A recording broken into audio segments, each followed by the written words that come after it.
Hello and welcome. I'm Judy Burkhart, National Director of the Nursing Programs for Kaplan, and we're going to be talking about pharmacological and parenteral therapies. You should know that pharmacological and parenteral therapies is 5 to 11% of the exam. This consists of areas such as blood and blood products, IVs, and medication administration. Let us begin. We'll talk first about blood and blood products. When you're talking about blood and blood products, you need to make sure that you know about blood administration. This is a frequently tested topic. When you give blood, it's important that you know that a 19-gauge needle is used for access. Blood is started with nothing other than normal saline. It's isotonic, but other isotonic fluids don't count and cannot be used. It must be sodium chloride. When you start blood, initially it's started slowly, 5 milliliters per minute. And this is done the first 15 minutes, just to make sure that the patient isn't going to have any difficulties with the administration of blood. And you'll stay with the patient the first 15 to 30 minutes, again, to make sure that they're comfortable and there are no untoward effects going on. When you infuse blood, it should be infused in 4 hours or less. Usually packed cells are given to patients rather than whole blood because they don't need the volume. They need just the blood components themselves. Now, in an emergency situation where hemorrhaging is taking place and you need the volume, then whole blood would be used. When you talk about blood, let's talk about a little bit about compatibility, because that's an issue. In most cases, the blood will be type and cross-matched, and the nurses will check blood and go through all the type of things, patient identification number and type of blood and, all of the things involved in it. But in some cases, usually emergency situations, you're unable to have time to get blood type and cross-matched. It's important that you know that type O blood is a universal donor, meaning if you're type O, you can give to anybody and everybody. Now, if you're an AB, if your blood type is AB, you are the universal recipient. You can get blood from anybody. Okay, when you're taking blood or getting blood, the important thing a nurse needs to know is about the different types of transfusion reactions that can occur. Let's talk about those just a couple minutes here. The first type of reaction that can occur is what is known as an allergic reaction. This is due to hypersensitivity. Usually the patient will present with urticaria and pruritus, and many of us have seen those. Another type of reaction the patient may experience is a hemolytic reaction. This is due to blood incompatibility, and the patient usually will have pain in the back and may become hypotensive. The third type of reaction is a pyrogenic reaction. This is due to an antibody-antigen response, and usually the patient will present with fever and chills. So we've talked about the signs and symptoms the patient will show. Well, what should you do if the patient undergoes or has a transfusion reaction? Well, first and foremost, you want to stop the blood and restart the normal saline. Again, that's one of the reasons we started with normal saline. We need the IV access, but you'll stop the blood. You need to provide for airway management. In many of the different types of transfusion reactions, the airway may become obstructed due to edema because of the anaphylactic reaction going on. So you want to provide to make sure the patient has a patent airway before anything else. You stop the blood, get them the patent airway. The next thing you want to do with nursing care is you want to administer, they can get Benadryl, they can have aspirin, but again, you need to deal with or provide antihistamines to deal with the anaphylactic reaction going on. The blood containers and all of that are packed back up and sent back to the blood bank. They are not discarded on the nursing unit. You will then collect blood samples from the patient and you'll get urine samples. And what you're looking for is hematuria, where the blood will precipitate out through the kidneys. So you will monitor the patient's voiding. Let's talk a little bit about intravenous therapy. Again, this is a frequently tested topic, something that nurses are involved with all the time in clinical practice. We'll talk first about parenteral fluids. The main purpose of an IV is to restore fluid and electrolyte balance. I'll say it again because it's that important. The main purpose that patients have IVs is to restore their fluid and electrolyte balance. Secondary reasons are the fact that you will give medications through the line, the fact that you will obtain specimens through the line. All of that is secondary to the main purpose, which is fluid and electrolyte balance. When you're talking about fluids, you want to make sure you're familiar with the term tonicity, meaning how concentrated are these fluids. There are 3 types of fluids, and you need to know these terms. Again, the first term is isotonic fluids. These are fluids that have the same tonicity as that of the body. And normal saline, or 0.9% sodium chloride, has the same tonicity of the body, and it is considered an isotonic fluid. A hypotonic fluid is less concentrated than the fluids found in the body. And a good example of a hypotonic solution is what we call half normal saline, or 0.45% NaCl. The other type of fluid that we can give patients, and we sometimes give patients, are hypertonic fluids, meaning the concentration is greater than that's found in the body.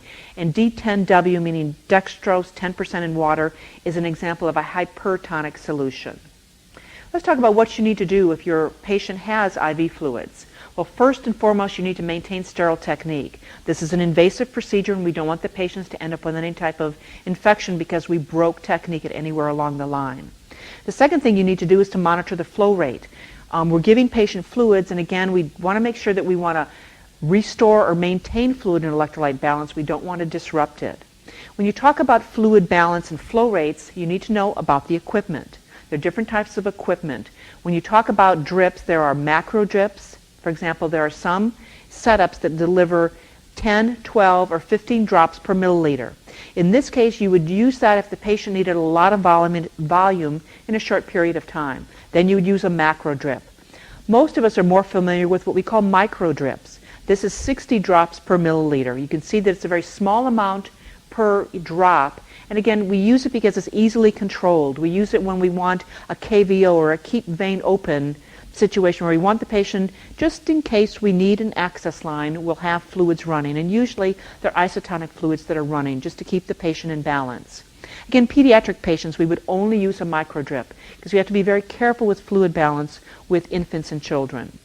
Other nursing responsibilities with regard to IVs, you need to change the tubing every 72 hours. It's not the situation where you wait till it looks dirty or you wait till it breaks. Now, if it breaks before 72, you go ahead and change it, but it must be changed every 72 hours, and it should be tagged with the date and time it was last changed. The bottles are changed every 24 hours by the clock. If it's 24 hours and the bottle's still hanging, the bottle needs to be changed. Again, because we give solutions with dextrose in them, it's a great medium for bacteria. Bacteria love it. It's like a great hotel. And we don't want them to set up shop in our IV bottles. So again, that's why the IV bottles are changed every 24 hours. On the Nclex exam, the bad news is you're going to have to be able to do some drug calculations. The good news is that you're not going to have to do many of them. The bad news is that you cannot use a calculator. The good news is we all are able to add, subtract, multiply, and divide. There aren't higher math requirements on this exam. Those are just the skills that you need to do, and you can do it. When you calculate IV flow rates, a couple of formulas, and it helps to memorize these. Put them on your refrigerator, and when you walk by and that type of thing, you'll be getting the stimulus to kind of go over the formulas in your mind. One is total solution over the number of hours to run gives you the milliliters per hour. The second formula, and one we use a lot, is the total volume times the drop factor divided by the time in minutes gives you the drops per minute. For example, if I said, or the doctor said, I want my patient to get 3,000 cc's in 24 hours, and we have the drop factor is going to be a microdrip, which is 60.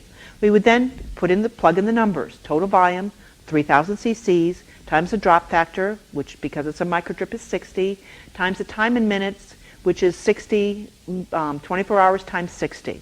And then we would get drops per minute. Again, practice some of these. They're not hard, and you might say, well, I'm not going to worry about that.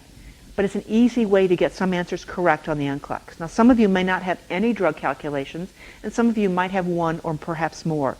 But again, practice it. Once you get the hang of it, it's relatively easy. Let's talk about complications of a peripheral IV line. These are things that are untoward effects that happen. They shouldn't, but they do happen, and we need to know both how to recognize them and what the nursing care is involved with them. First one we'll talk about is infiltration. If an IV is infiltrated, what you will see is cool skin. There may be swelling in the area. The patient may complain of pain, and there may be a decrease in the IV flow rate. Another way to check for infiltration is if you put a tourniquet on above the site. And for example, if the site's here and I put the tourniquet above the site, if the IV continues to run when I've applied the tourniquet, that tells me that it's going into my tissues, not into my vessels, because the vessels are closed off. So again, that's a way to check for infiltration. Okay, so I found out it is infiltrated. The news is bad. What do I do? Well, what you do first and foremost is you discontinue the IV. You don't try to reposition it in the vessel. You would apply warm compresses to help the fluid get back into the tissues. You would elevate the arm. Again, remember, elevating the arm helps with venous return. And you would start a new IV at a site proximal to the infiltrated site. Now let's talk about terms here. Proximal means close, distal means far, or distant. So if the site was in the middle part of my forearm, I would start at proximal, meaning closer to my elbow, to start the new site. Okay, another complication of an IV or peripheral IV is phlebitis or thrombophlebitis. What you will see is there's an area of redness. There may be a red streak going up the arm. The area is warm when you feel it or you palpate it. It's tender. There may be swelling, and there's leukocytosis. Let's talk about leukocytosis. That's an elevation in WBC. Normal WBC is 5,000 to 10,000 per cubic millimeter. Anything more than 10,000 is leukocytosis. Anything less than 5,000 is leukopenia. So there'll be leukocytosis, which tells you that there's an infection and inflammation with phlebitis and thrombophlebitis. Let's talk about the nursing care you would do. Again, you would discontinue the IV. You don't try and treat it. It has to be discontinued. You, in this case, would apply warm, moist compresses to help with the infection and inflammation. Then you would restart the IV at a different site, again, not involving the same vessel. Another complication of a peripheral IV is a hematoma. With a hematoma, what you will see, there will be an area of ecchymosis. And we all remember, got to know your terms. Ecchymosis is the black and blue area. So there'll be an area of ecchymosis where you can actually see the blood has seeped into the tissues. There'll be swelling, and there may be leakage of blood, actually frank blood or bright blood in the area. What do you do for this? Well, the nursing care, again, you discontinue the IV. You'll apply pressure to the site because, again, you don't want the blood to leak. So pressure for 5 minutes to the site.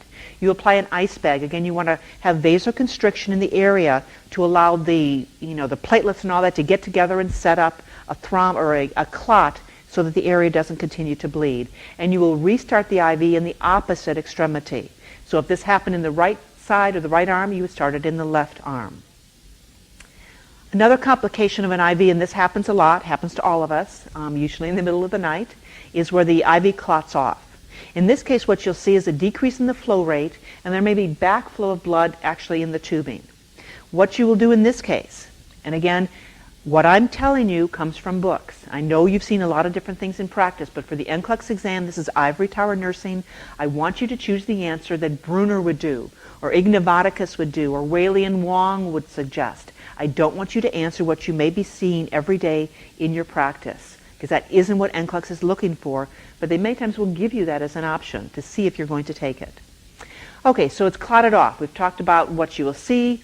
You discontinue the IV. You do not irrigate it. You do not milk it. You do not increase the IV flow rate, meaning turn it wide open to see if it'll go. You do not hang the solution higher, because remember, the higher you hang the solution, the more pressure there is for the fluid to go into the vessels. You do none of the above. You do not aspirate the cannula. Now, I know you have seen each and every one of these things I've just said. I know you've seen them done. On the Nclex exam, you're not going to do any of them, because that isn't what they're looking for. What can be done before it's discontinued is that you can inject urokinase, which will dissolve the clot. But that's the only thing that can be done, and you will follow your hospital protocol as to whether or not that should be done. Okay, so that's a little bit about complications. Frequently tested topic on the Nclex, because it frequently happens in clinical practice.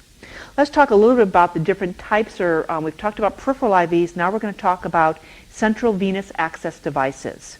The first one we're going to talk about is called a PICC line, P-I-C-C. It stands for peripherally implanted central catheter. What these are is that the venipuncture is done either above or below the antecubital fossa. The tip of the catheter is threaded into the superior vena cava or brachiocephalic vein. And this type of catheter, a PICC line, can stay in place up to 6 months.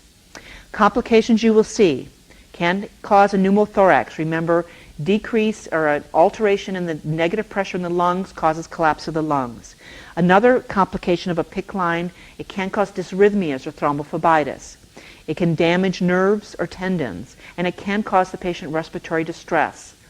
And again, it could also cause embolism. So these are some of the complications for the use of the PICC line. It needs to be monitored very closely. So let's talk about the nursing care with the PICC line. You'll change the dressing 2 to 3 times a week. and you will change it if it becomes wet, and you will change it if it becomes non-occlusive.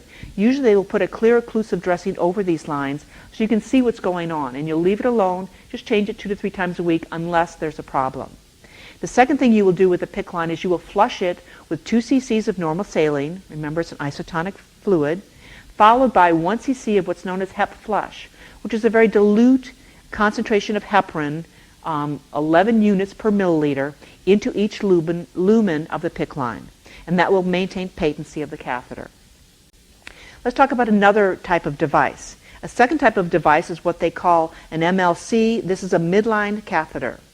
A midline catheter, they do a venipuncture 2 to 3 finger breaths above the antecubital fossa or 1 finger breath below it. And the tip of this catheter is lodged, it goes anywhere between the antecubital area and the head of the clavicle. Now, MLC lines can stay in place up to 1 to 8 weeks, so it's not quite as long as a PICC line. The type of complications you can see with MLC lines, you can have thrombosis, you can have phlebitis.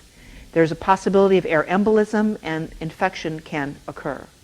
Let's talk about how you would care for a patient that has an MLC catheter in place or a midline catheter in place. You'll change the dressing again 2 to 3 times a week, or when it becomes wet, or when the dressing is no longer occlusive. Again, usually you'll put a transparent dressing over this so you can see what's going on in the area. If it gets wet because it's leaked or it's no longer occlusive, you will change the dressing. These catheters also are flushed. In this case, you will use 5 to 10 cc's of normal saline, followed by 1 cc of hep flush. Again, remember I said the very dilute heparin solution, 11 units per milliliter, into each lumen of the catheter. You will do this every 12 hours or after each infusion, again to keep the catheter patent. Okay, let's talk about a third type of catheter, and these are percutaneous central catheters. Now, percutaneous central catheters are inserted through the subclavian vein. Many times what we call triple lumen catheters are used. Now, with a triple lumen catheter, you have the distal lumen. It's used to infuse blood or draw blood samples. You have the middle port, which is used for TPN in many cases, and you have the proximal port, which again can be used to either infuse blood or blood products or administer medications. So you have 3 lumens on the percutaneous central catheters. What you will do, what you see in front of you is what happens when the catheter is inserted. What you'll do is you'll place the patient supine in a head-low position. What this does is it dilates the vessel and prevents air embolism. You'll have the patient turn their head away from the procedure, and when the catheter is inserted, you will have them perform the Valsalva maneuver. Remember, that's what we do at straining at stool. You will have them bear down, because that will help prevent air embolism. Once the catheter is in place, you will apply an antibiotic ointment and again a transparent sterile dressing. You want to be able to see what's going on, which is why we use the transparent occlusive dressings. And the position of the tip is verified with X-ray. So these patients will then be sent to X-ray to make sure the catheter is where it should be. Let's talk about the nursing care for this type of catheter, the percutaneous central catheter. You will change the site every 4 weeks, and you'll change the tubing every 24 hours. Again, we want to make sure we don't set up a focus of infection with these patients. The lumens, all of them, remember we talked about in many cases being a triple lumen catheter, will be flushed with a dilute heparin solution twice a day and after every infusion and after every specimen is withdrawn from it and when it is discontinued. And again, the dressing is changed 2 to 3 times a week or PRN if it becomes wet or no longer occlusive. Okay, that is a little bit about IVs. Again, blood and blood products and IVs are frequently tested areas on the Nclex, and it's important that you review this information. What we're going to talk about now are medications. Medications, when we started talking, 5 to 11% of your exam is going to deal with pharmacological and parenteral therapies, and a lot of that 5 to 11% is going to come to you in the means of medications. So let's talk about medications. The way we're going to do it is I'm going to talk about the classification. I'm going to give you some examples, and in most cases I'm going to use the trade name of the medication. Now on the Nclex exam they will give you both the generic and the trade names. I don't recommend you spend a lot of time looking at generic names and memorizing those. Another thing with regard to medications on the exam, Dosages are usually not important with one exception. You need to know the dosage. You need to know a loading dosage and a maintenance dosage. But most of the other medications, because nurses don't prescribe them, the physician tells you what to give. Very few Nclex questions deal with the actual dosage of medications. What they deal with is the patient's getting the medication, what should you tell them?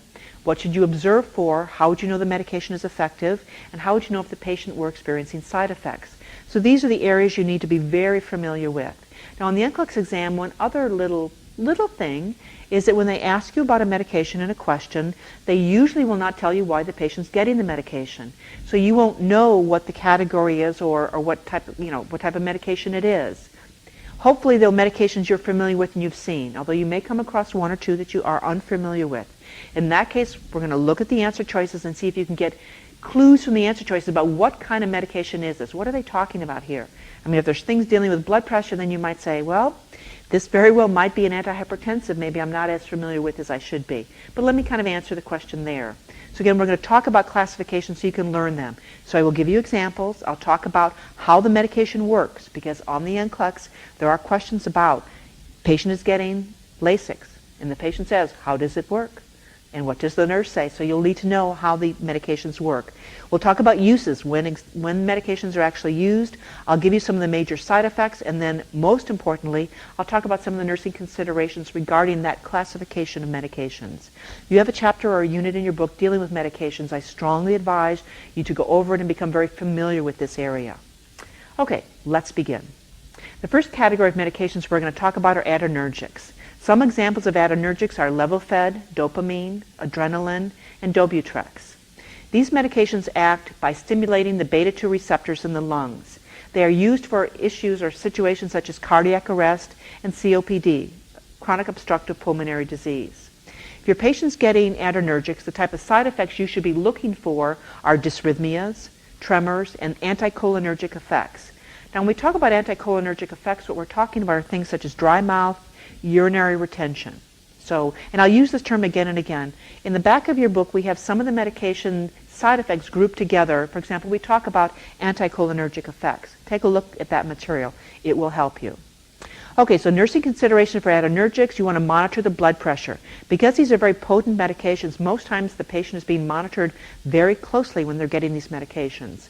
You want to check peripheral pulses, and you want to monitor the patient's urinary output. Let's go to the next category, anti-anxiety agents. Some examples of anti-anxiety agents are Librium, Xanax, Ativan, Vistaril, and Equinil. These medications affect neurotransmitters. They are CNS, or central nervous system depressants. These medications are used for anxiety disorders, manic episodes, and panic attacks. Let's talk about the side effects you'll see. These medications cause sedation. They also can cause confusion, and they may alter hepatic function.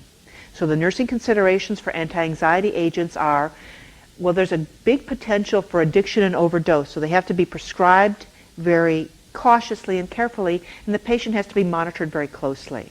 When you're taking an anti-anxiety medication, you should avoid alcohol, and patients should be taught this. And you need to monitor liver function, meaning you're looking at the AST, ALT, the type of enzymes, liver enzymes that tell you whether or not the liver is being destroyed. Now, we're going to talk a lot about the liver and a lot about the kidneys when we talk about medications, because back when you were back in your first fundamentals class, you learned, or even anatomy and physiology, you learned that many medications are detoxified by the liver and excreted by the kidneys. That's where the damage takes place. When the liver is trying to detoxify, for example, an anti-anxiety medication, it becomes damaged. Or when the kidney is trying to excrete the byproducts of a medication, it becomes injured. So that's why it's very important, and those are danger areas for patients receiving some medications. Let's go on to the next category of medication, which are antacids. Now, you can buy antacids over the counter. They advertise them on TV, books, and all of that. But we have to have a healthy respect for these medications. It's something that should be used in some cases cautiously. Okay, some examples of antacids. Amphogel, Milcomag, better known as MOM, and Maalox. These medications act to neutralize gastric acids. They're used for patients with peptic ulcers, with indigestion, and reflux esophagitis. Let's take a look at the side effects. They are constipating, or they cause diarrhea. What they do is they mess up your GI tract. It'll be the all or none law here. So again, you need to kind of monitor GI function with patients receiving antacids. And there may be an acid rebound, which again, you need to monitor the patients for. Now, when giving antacids, because of what they do in the body, many times they interfere with the absorption of some other medications. Some big ones that we're going to talk about later are antibiotics, iron preparations, INH. Remember, INH or isoniazid is given for tuberculosis. Oral contraceptives. Again, they can interfere with the effectiveness of oral contraceptives. And the last thing with antacids, again, because I said they mess up your GI tract or your GI function, you want to monitor for bowel function. Now, with antacids, one last thing I want to tell you is you want to use them cautiously for patients with renal and cardiac disease, again, because of the side effects or complications that can happen with antacids. The next category is antiarrhythmics. Some examples of antiarrhythmics are atropine sulfate. We use atropine sulfate for bradycardia dysrhythmias. Lidocaine, we use lidocaine for PVCs. Pronestil, quinidine, and isoprel. The action of these medications is that they interfere with the electrical excitability of the heart, the actual conduction through the heart. That's how they work. Well, that's what the problem is, so that's how they work. They'll use antiarrhythmic medications for things such as atrial fibrillation and flutter, tachycardias, and PVCs. Let's take a look at the side effects that we need to monitor our patients for. Lightheadedness is a side effect. Hypotension. So we want to monitor the blood pressure very closely for a patient on antiarrhythmics. And urinary retention can occur. The nursing considerations for antiarrhythmics, you want to monitor vital signs. Most times the patients on a cardiac monitor when they're receiving these medications, these are very potent medications.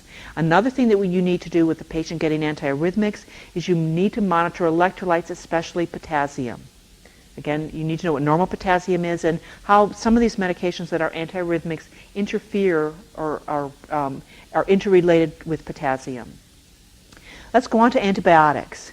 Now, when you talk about antibiotics, you need to know about the families. It's kind of the way we group the medications together. They're like, so we talk about them as a family. For example, the aminoglycosides is a family of antibiotics. Some examples of aminoglycosides are gentamicin, neomycin, streptomycin, and tobramycin. These medications act by inhibiting protein synthesis in gram-negative bacteria, and they're used for Pseudomonas and E. coli infections. Let's take a look at the side effects. Well, when you deal with aminoglycosides, you need to know they are ototoxic, meaning they interfere with the 8th cranial nerve that deals with hearing. So you have to monitor the patient's hearing very closely. Anorexia, nausea, and vomiting are also involved with this because these antibiotics interfere with the normal GI flora, again, which is why diarrhea can occur. Let's talk about the nursing considerations. Again, hearing becomes an issue with these because these drugs are ototoxic, meaning they interfere with and damage the 8th cranial nerve. So the patient receiving these medications should have their hearing evaluated frequently. You need to check renal function because, again, we talked about the medications being excreted by the kidney. There can be kidney damage taking place when this occurs. People taking antibiotics, and that's true for the aminoglycosides and all of them, need to know to take them for the full course of therapy. Because what many times happens is you feel terrible, you go to the doctor, he gives you antibiotics, you take them for the first 5 days or 2 days, 3 days, you feel great, you say, I don't need those anymore. That's a problem because what it does is it encourages the development of resistant strains of bacteria. So take the medications for the full course of therapy, and that usually is a duration of 7 to 10 days. And patients receiving antibiotics, both aminoglycosides and others, should encourage fluids to help flush things through. It helps maintain kidney function. Let's talk about another family of antibiotics. These are cephalosporins. Some examples of cephalosporins are Ciclor, Ancef, Keflex, Rocephin, and Septoxin. These medications act by inhibiting the synthesis of the bacterial cell wall, so the cell dies. Uses of cephalosporins are tonsillitis, otitis media, perioperative prophylaxis, and meningitis. When you're treating a patient or have a patient receiving cephalosporins, you have to monitor them for side effects. Some of the side effects are significant. For example, bone marrow depression, and that can be significant. So again, you need to monitor the CBC to make sure that the bone marrow is not being adversely affected by the medications. You need to, again, a side effect is superinfections, where you killed the medium bugs, but the bad bugs came to town. So again, that can be a problem you need to monitor the patient for that. And some patients receiving cephalosporins will develop a rash. The nursing considerations are, these should be taken with food. A very important consideration is there is a cross-allergy between cephalosporins and penicillins. There are many patients that are allergic to penicillins, and they say, oh, I'm not allergic to cephalosporins, but I am allergic to penicillins. Well, you need to know there's a 6 to 18% crossover here because they are chemically similar. So some patients, if they're allergic to penicillin, will have difficulties taking cephalosporins and need to be monitored very closely. Another thing that's important for you to remember is you should do a CNS, a culture and sensitivity, or one should be obtained before the medication is started. You want to make sure, and the physician needs to make sure that the medication that's ordered is effective on the bugs or the germs, the bacteria that it's being used to treat it. If it doesn't help them, it doesn't kill them, it's unnecessary and it's not going to work. Let's talk about another family. The fluoroquinolones is another family, and again, this is a relatively recent addition to the families. Sounds like Chicago, the families of antibiotics, which is Cipro. That's an example of a fluoroquinolone. These medications act by interfering with DNA replication in gram-negative bacteria. They are used for E. coli, Pseudomonas, and Staph aureus infections. Let's take a look at the side effects. Diarrhea. Again, we talked about diarrhea as a side effect because it interferes with the normal flora of the GI tract that keeps the bowels where they need to be. Second side effect is a decreased WBC and hematocrit. Again, we need to be monitoring the CBC with this because they'll end up leukopenic and anemic because of these alterations. The fluoroquinolones also can alter liver enzymes. And here when we talk about liver enzymes, we're talking about things such as AST and ALT. And again, the patient can end up with an elevated alkaline phosphatase. So the nursing considerations for cephalosporins are you need to check the CNS before the first dose, before the therapy is started. You want to encourage fluids with these patients taking these medications, and the medication should be taken 1 hour before or 2 hours after meals. Again, AC is before meals, PC is after meals. One other thing with the fluoroquinolones, they are not or should not be given to children, and patients receiving these medications should avoid caffeine. Another family, the macrolide antibiotics. Examples of the macrolide antibiotics are erythromycin and clindamycin. These medications bind to cell membranes and change the protein structure, causing death of the cell. They are used for acute infections, they're used for acne, they're used for upper respiratory tract infections, they're used for prophylaxis before dental procedures if the patient is allergic to penicillin and if the patient has valvular heart disease. So many dentists prescribe these before patients come in and have dental surgery done. Let's take a look at the side effects. Again, some of these are similar. You can see the diarrhea again is a problem. Confusion can happen with patients taking this type of antibiotic. They are hepatotoxic. Remember we talked about the liver detoxifies medications. In this case, with these medications, the macrolide antibiotics, the liver can become damaged. And superinfections, again, is a complication that can occur. Nursing considerations for the macrolide antibiotics is you want to take them 1 hour before or 2 to 3 hours after eating. Again, you want to avoid mealtime itself. And you need to monitor the liver function test to make sure that you're not doing great or great damage is not being done to the liver. Let's talk about, okay, and this is the most common, we're comfortable, everyone knows about the penicillins. And it's many times abbreviated PCN. Your penicillins are things such as amoxicillin, ampicillin, augmentin. These medications act by inhibiting the synthesis of the cell wall. They are used for moderate to severe infections. They're not used for minor things. They're used for things such as syphilis, gynecological infections, and Lyme disease. Let's take a look at the side effects. Again, I'm sure these are familiar to you. Stomatitis, which is inflammation of the mouth, mucous membranes of the mouth, can occur with penicillins. Diarrhea can occur, again, that it interrupts or alters the normal flora of the GI tract. Allergic reactions. When patients have allergies to penicillin, they cannot take penicillin in any form. So if a patient says, oh, I can take this but not that, that can't be or it wouldn't be a real true allergy. Okay, other things you need, other side effects are renal and hepatic changes for the reasons we talked about. They're detoxified by the liver, excreted by the kidneys. Let's talk about the nursing considerations. You will check for hypersensitivity. And if a patient says to you, oh, I'm allergic to penicillin, you will say to them, what happens when you take it? And if they say, oh, I get sick to my stomach, you will say to yourself, is that an allergy or is that a side effect the patient experienced? Because when you're talking hypersensitivity, they will get welts, they will have trouble breathing, they'll get rashes. Those are hypersensitivity issues. Now with penicillins, you will give them 1 to 2 hours before meals or 2 to 3 hours after meals. And again, if a patient says to you, I'm allergic to cephalosporins, you want to use penicillins very cautiously because of the crossover allergy. Again, 6 to 18% of the people have the crossover allergy. Continuing with antibiotics, we have sulfonamides. Again, these are medications I'm sure that are familiar to you because they are frequently prescribed for patients. Some examples are Gantracin, Bactrim, Septra, and Azulfidine. These medications act by antagonizing essential components of folic acid synthesis, which is needed for bacterial growth. These medications are used for ulcerative colitis, they are used for Crohn's disease, they are used for otitis media and urinary tract infections. Let's take a look at the side effects. The side effects of the sulfonamides, they can cause peripheral neuropathy, which you need to be aware of. They can cause crystalluria, meaning renal stones. And one of the things when we talk about nursing considerations is we want to make sure and have this person have a sufficient fluid intake. Normal fluid intake is 1,500 per day. If you're forcing fluids, you will force them to 3,000 cc's a day. That's a good fluid intake for someone taking a sulfonamide because you don't want it to precipitate out and have them worse off rather than better off. These medications also cause photosensitivity, GI upset, again because they interrupt the normal flora of the GI tract, and they can cause stomatitis, which is the inflammation of the mouth. Nursing considerations for sulfonamides, you will take them with meals or food. That will help prevent the GI upset that can occur. You will encourage fluids because you don't want them to end up with crystalluria. And you'll give good mouth care to help prevent the stomatitis that can occur. Let's go on to the tetracyclines. Again, tetracyclines is a category, a family of antibiotics that you're very familiar with. They're medications that are given frequently. Some examples are vibromycin and panmycin.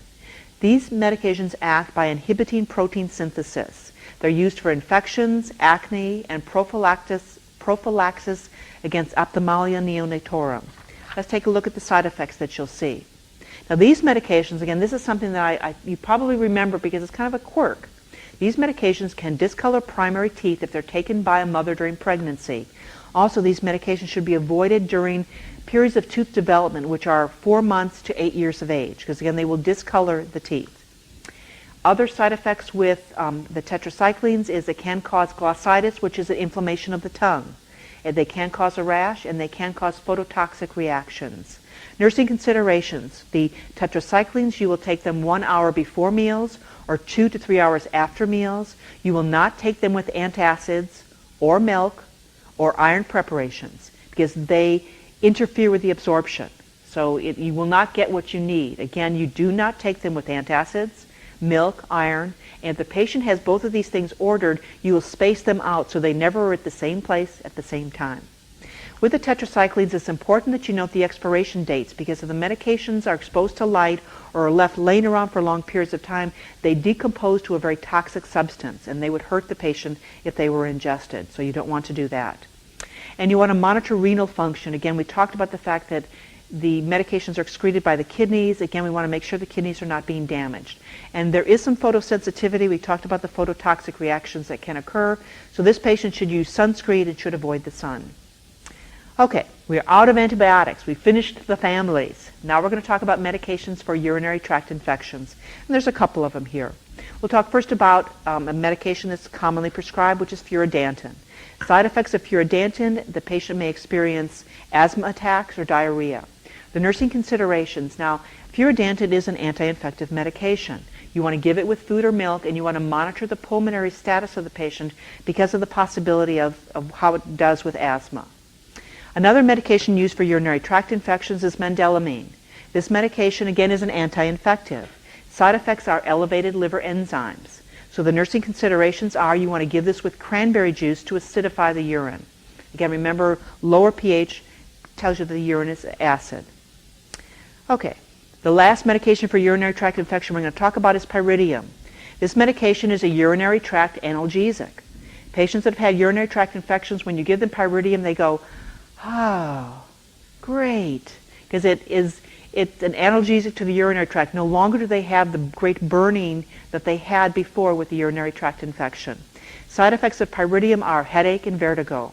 Now, nursing considerations, again, you'll tell the patient, you're going to like this. It's going to make you feel better. But you also need to tell them that your urine is going to be orange, because it is bright orange. And if you don't warn the patient the first time they void, they're going to come screaming out of the bathroom.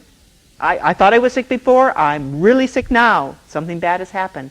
Let them know it will be orange and it may stain clothing, but it's just a harmless side effect of the medication. Let's go on to the next category. We're going to talk about anticholinergics. Some examples of anticholinergics are probanthine, atropine, and scopolamine, also known as scope. The action of anticholinergics, they dilate the pupil, they cause bronchodilation, and they decrease secretions. They also decrease the mobility and decrease the amount of GI secretions. You will use or see anticholinergics used for ophthalmic exams because, again, they dilate the pupil. They're used for motion sickness, and they're used for preoperative. Again, we use it then to decrease the secretions involved because we don't want patients to have the danger of aspiration with surgery. Let's take a look at the side effects that you'll see. Well, because the pupil dilates, the vision may become blurred. The patient may get a dry mouth. Again, when we talk about anticholinergic side effects, these are them. You get blurred vision, you get a dry mouth, you get urinary retention. So these are the triad of symptoms that you'll see that we call anticholinergic symptoms. And there may be a change in the heart rate. And again, we talked before about some of the changes that happen. The change in heart rate you will see with anticholinergics, many times it causes bradycardia. So you need to monitor cardiac rhythm. Let's talk about the nursing considerations. Well, because we talked about the urinary retention as a side effect of the anticholinergics, you need to monitor the patient's output. Now, because the action of these medications, we said they dilate the pupil, they are contraindicated in patients with glaucoma. You remember with glaucoma, there's a buildup of the aqueous humor in the eye, and you want to constrict the pupil so the aqueous humor can drain out around it. If you would give the patient what we call a mydriatic, which causes pupil dilation, the fluid has no place to go. It will stay there. It's like putting a cork in a bottle. The fluid will build up and it will cause damage to the eye structure. So patients that have glaucoma should not use mydriatics, should not use the anticholinergics because of the action that it dilates the pupil. Now, anticholinergics should be given 30 minutes AC before meals. They can be given at HS or they can be given 2 hours PC, meaning after meals. Let's talk about another category of medications. This category is frequently tested, anticoagulants. It's very important that you know about both heparin and Coumadin. Let's talk first about Coumadin. Coumadin is an example of an anticoagulant. Now, it acts by interfering with the synthesis of vitamin K-dependent clotting factors, and this happens in the liver. The anticoagulants, both Coumadin and heparin, same uses. We'll talk about how they're alike and how they're different. Well, they're used for the same type of issues. They're used for pulmonary embolism, they're used for venous thrombosis, they're used for prophylaxis after an MI. Let's take a look at the side effects of Coumadin. Now we're zoned in here on Coumadin. The side effects of Coumadin, it can cause hemorrhage because it interferes with clotting, and it can cause alopecia, which is hair loss. Nursing considerations for a patient receiving Coumadin: you will monitor the prothrombin time, that's known as the PT. And with heparin or with Coumadin, you need to know what test to monitor. It is the PT. Normal PT is 9 to 12 seconds. The therapeutic level is 1.5 times the control. When we talk about a therapeutic level, what we're saying is it's short enough so the patient doesn't have thrombus, but it's not so short that the patient spontaneously bleeds. So there's kind of a narrow window where we call it therapeutic range, and that therapeutic range is 1.5 times what the control is. Now, the antagonist to Coumadin is aquamaphytin vitamin K. And patients receiving Coumadin, you need to monitor them for bleeding. You would not want them to use a straight razor. You would not want them to have a lot of IM injections, again, because of the danger of bleeding. And Coumadin is only given PO, by mouth. And Coumadin takes about 10 days to 2 weeks to work. So if you need really quick anticoagulant activity, you will not use Coumadin because you can't wait that long. Let's talk about the next anticoagulant, which is heparin. Now, you'll notice that heparin acts differently. This blocks the conversion of prothrombin to thrombin. The uses are the same we talked about. The pulmonary embolism, venous thrombosis, prophylaxis after an MI. Let's take a look at the side effects. Again, hematuria, bleeding is a problem with heparin as it was with Coumadin. But heparin can also cause tissue irritation because you'll note that we give it sub-Q or IV. Heparin is never given PO. And Coumadin is never given anything but PO. Let's take a look at the nursing considerations.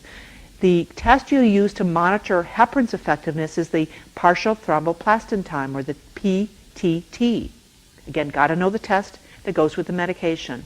The normal PTT is 20 to 45 seconds. The therapeutic range for heparin therapy is 1.5 to 2.5 times normal. Again, that's where it's short enough the person will not build up thrombi, but not so short that the person will have spontaneous bleeding. And the antagonist to heparin is protamine sulfate. Again, those are important issues for you to know. Heparin works immediately. We give it IV, bingo, we got it. Remember, Coumadin takes 10 days to 2 weeks to start to work. So if you're in an emergency situation and the patient needs an anticoagulant, what will be ordered? Heparin. Okay. Let's go on, talk about anticonvulsants.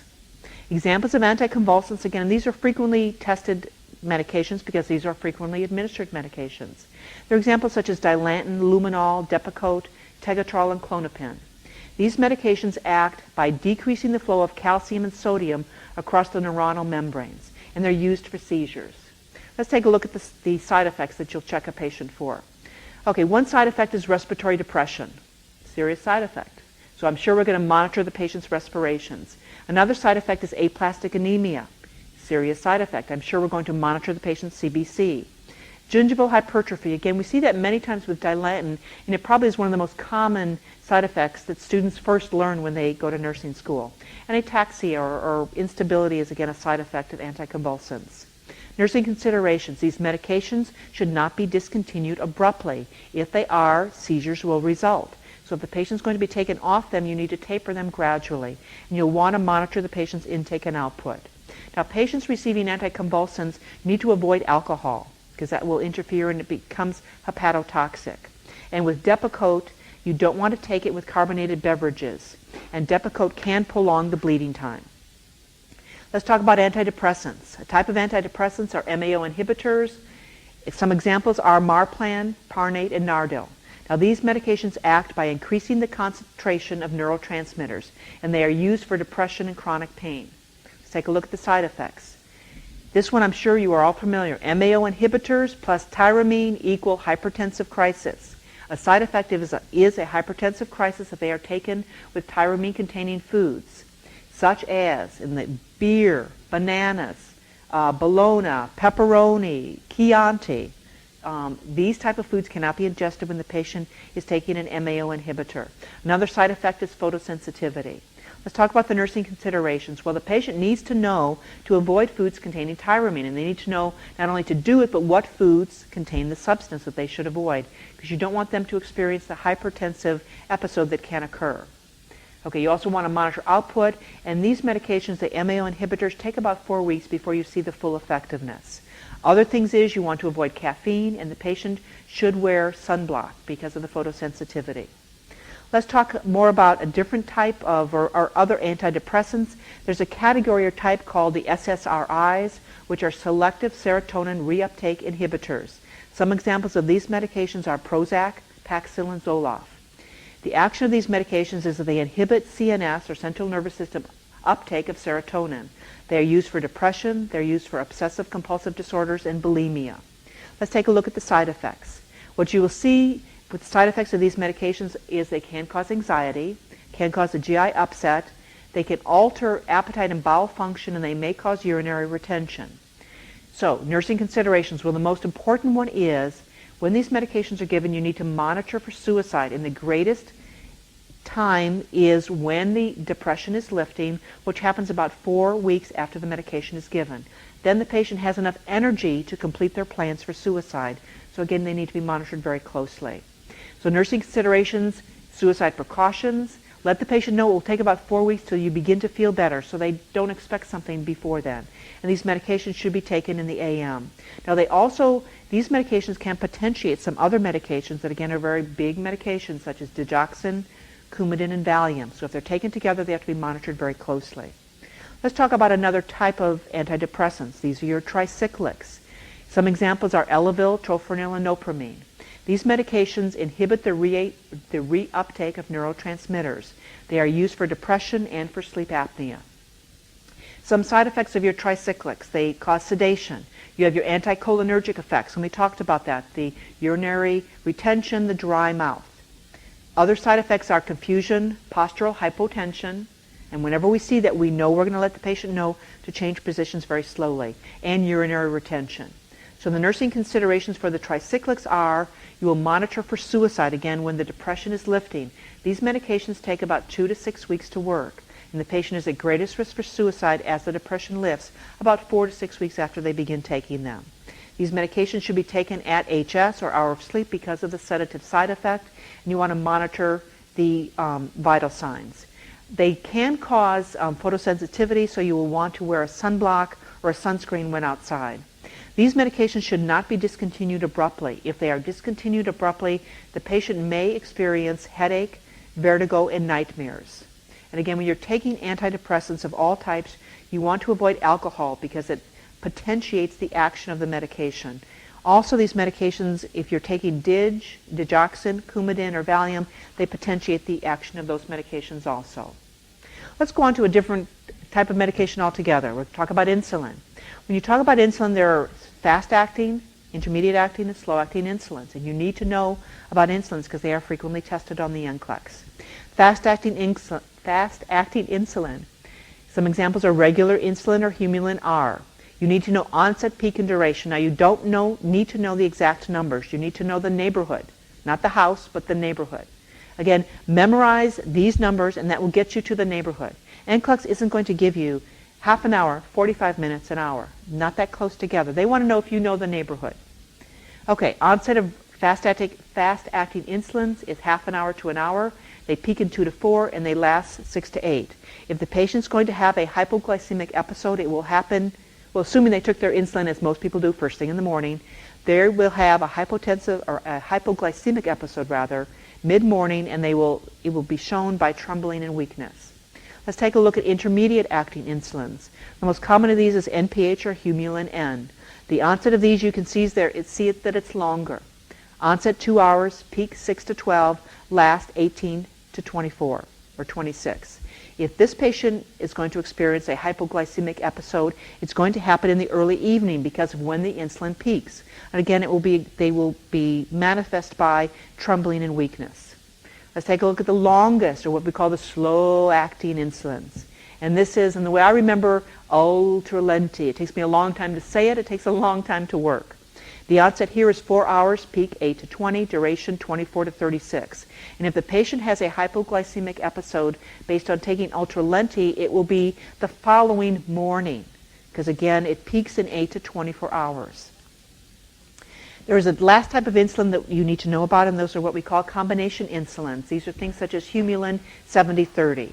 The onset is about half an hour, peak 2 to 12, and duration is about 24 hours. Okay, another type of something given for patients with, now we talked about insulin is given for IDDM or type 1 diabetics. Oral hypoglycemics are given for type 2 or non-insulin dependent diabetics. Some examples are diabinase, Oronase, Dimalar, Glucotrol, and Macrolides. These medications act to stimulate the release of insulin from the beta cells, so you're getting endogenous release of insulin. They are used for type 2 or NIDDM, non-insulin dependent diabetic patients.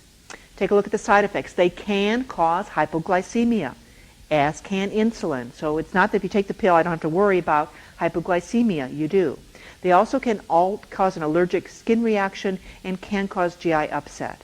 Nursing considerations for the oral hypoglycemics, you want to take them before breakfast. You want to monitor the blood glucose levels, and you want to avoid alcohol. Let's talk about a hypoglycemic agent, meaning this is what's given if the patient becomes hypoglycemic, and this is Glucotrol. This acts by stimulating the liver to change glycogen into glucose, so it provides a source of glucose for the body, and it's used for hypoglycemia. Let's take a look at the side effects. Side effects are hypotension and bronchospasm. Now, the nursing considerations, if the patient has become hypoglycemic, you can repeat this in 15 minutes, and what you want to do is give the patient carbohydrates orally, if they're alert and conscious, to prevent a secondary hypoglycemic reaction. If they are not alert and conscious, you do not give them anything by mouth. Okay, Other things about hypoglycemic agents is they are incompatible with most other medications, so should not be combined. Let's talk about antidiarrheals. Again, these are very familiar medications to you. These are things such as kaopectate, Lomotil, Imodium, and Paregoric. Actions of these, they work to slow peristalsis, they increase the tone of the sphincters, and they're used for diarrhea. Let's talk about side effects of the antidiarrheals. They can cause constipation. There is such a thing as too much of a good thing. And there's also anticholinergic effects of antidiarrheals. And we talked about those, the dry mouth, urinary retention. Nursing considerations for antidiarrheals: do not use them with abdominal pain. If there's a chance the patient has an acute abdomen, these are contraindicated. You don't want the patient to have any rupture of bowel. You want to monitor monitor for urinary retention, because again we said that was a side effect. And antidiarrheals are given 2 hours before or 3 hours after other medications, because they will interfere with or impair the absorption of other medications.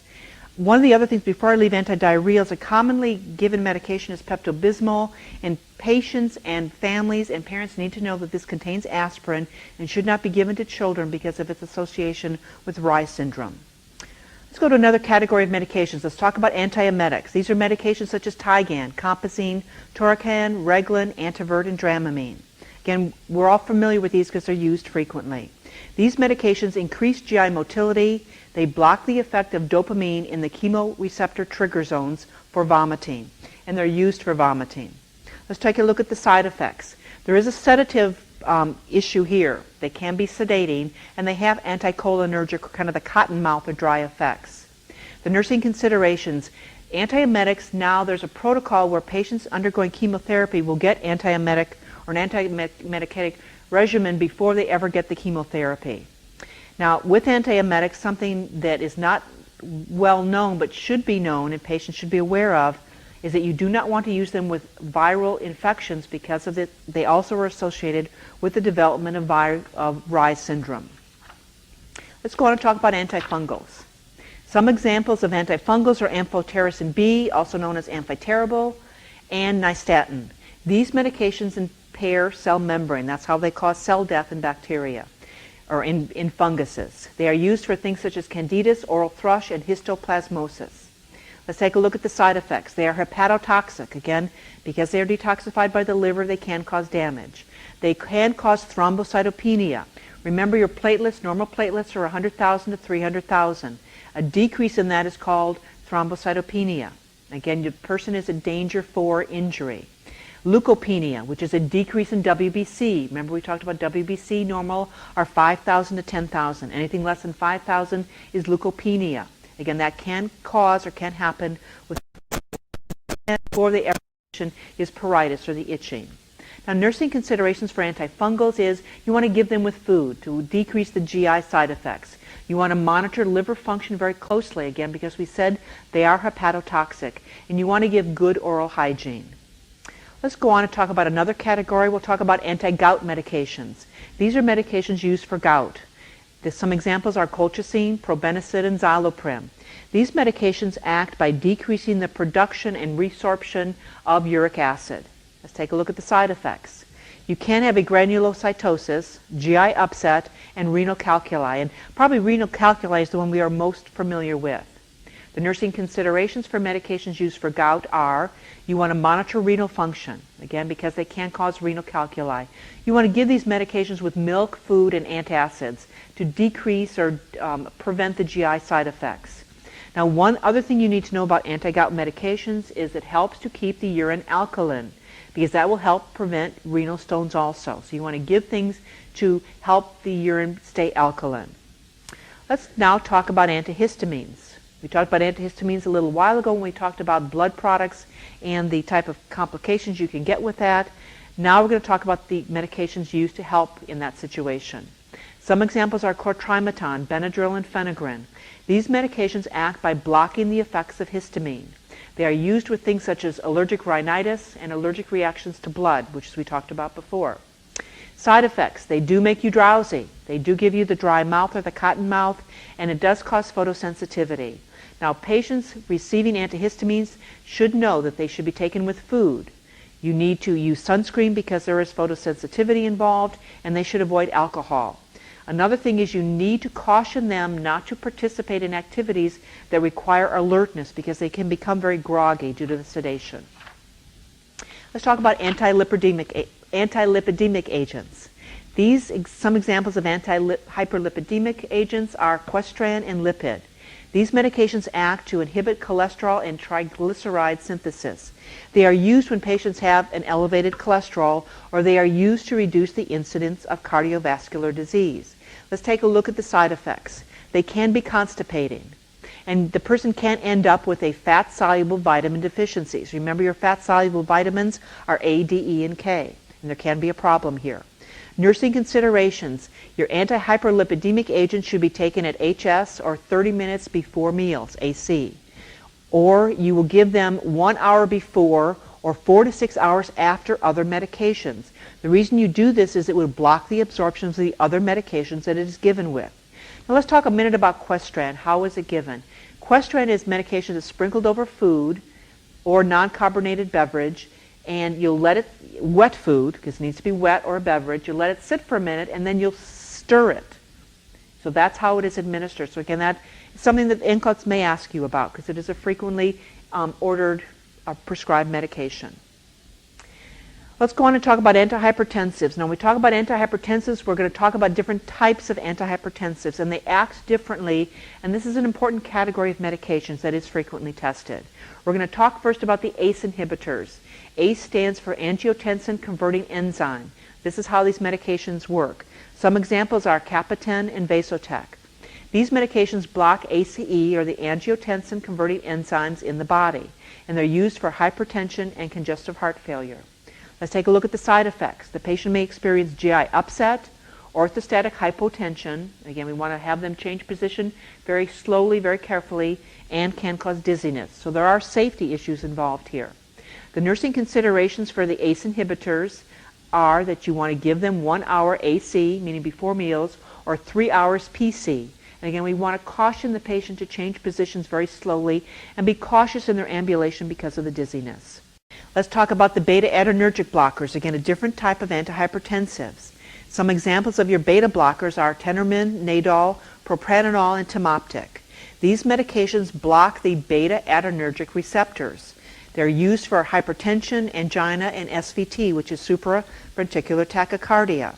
Now, one thing about Tensilon is it's given to patients, because it's only taken once a day, it increases compliance.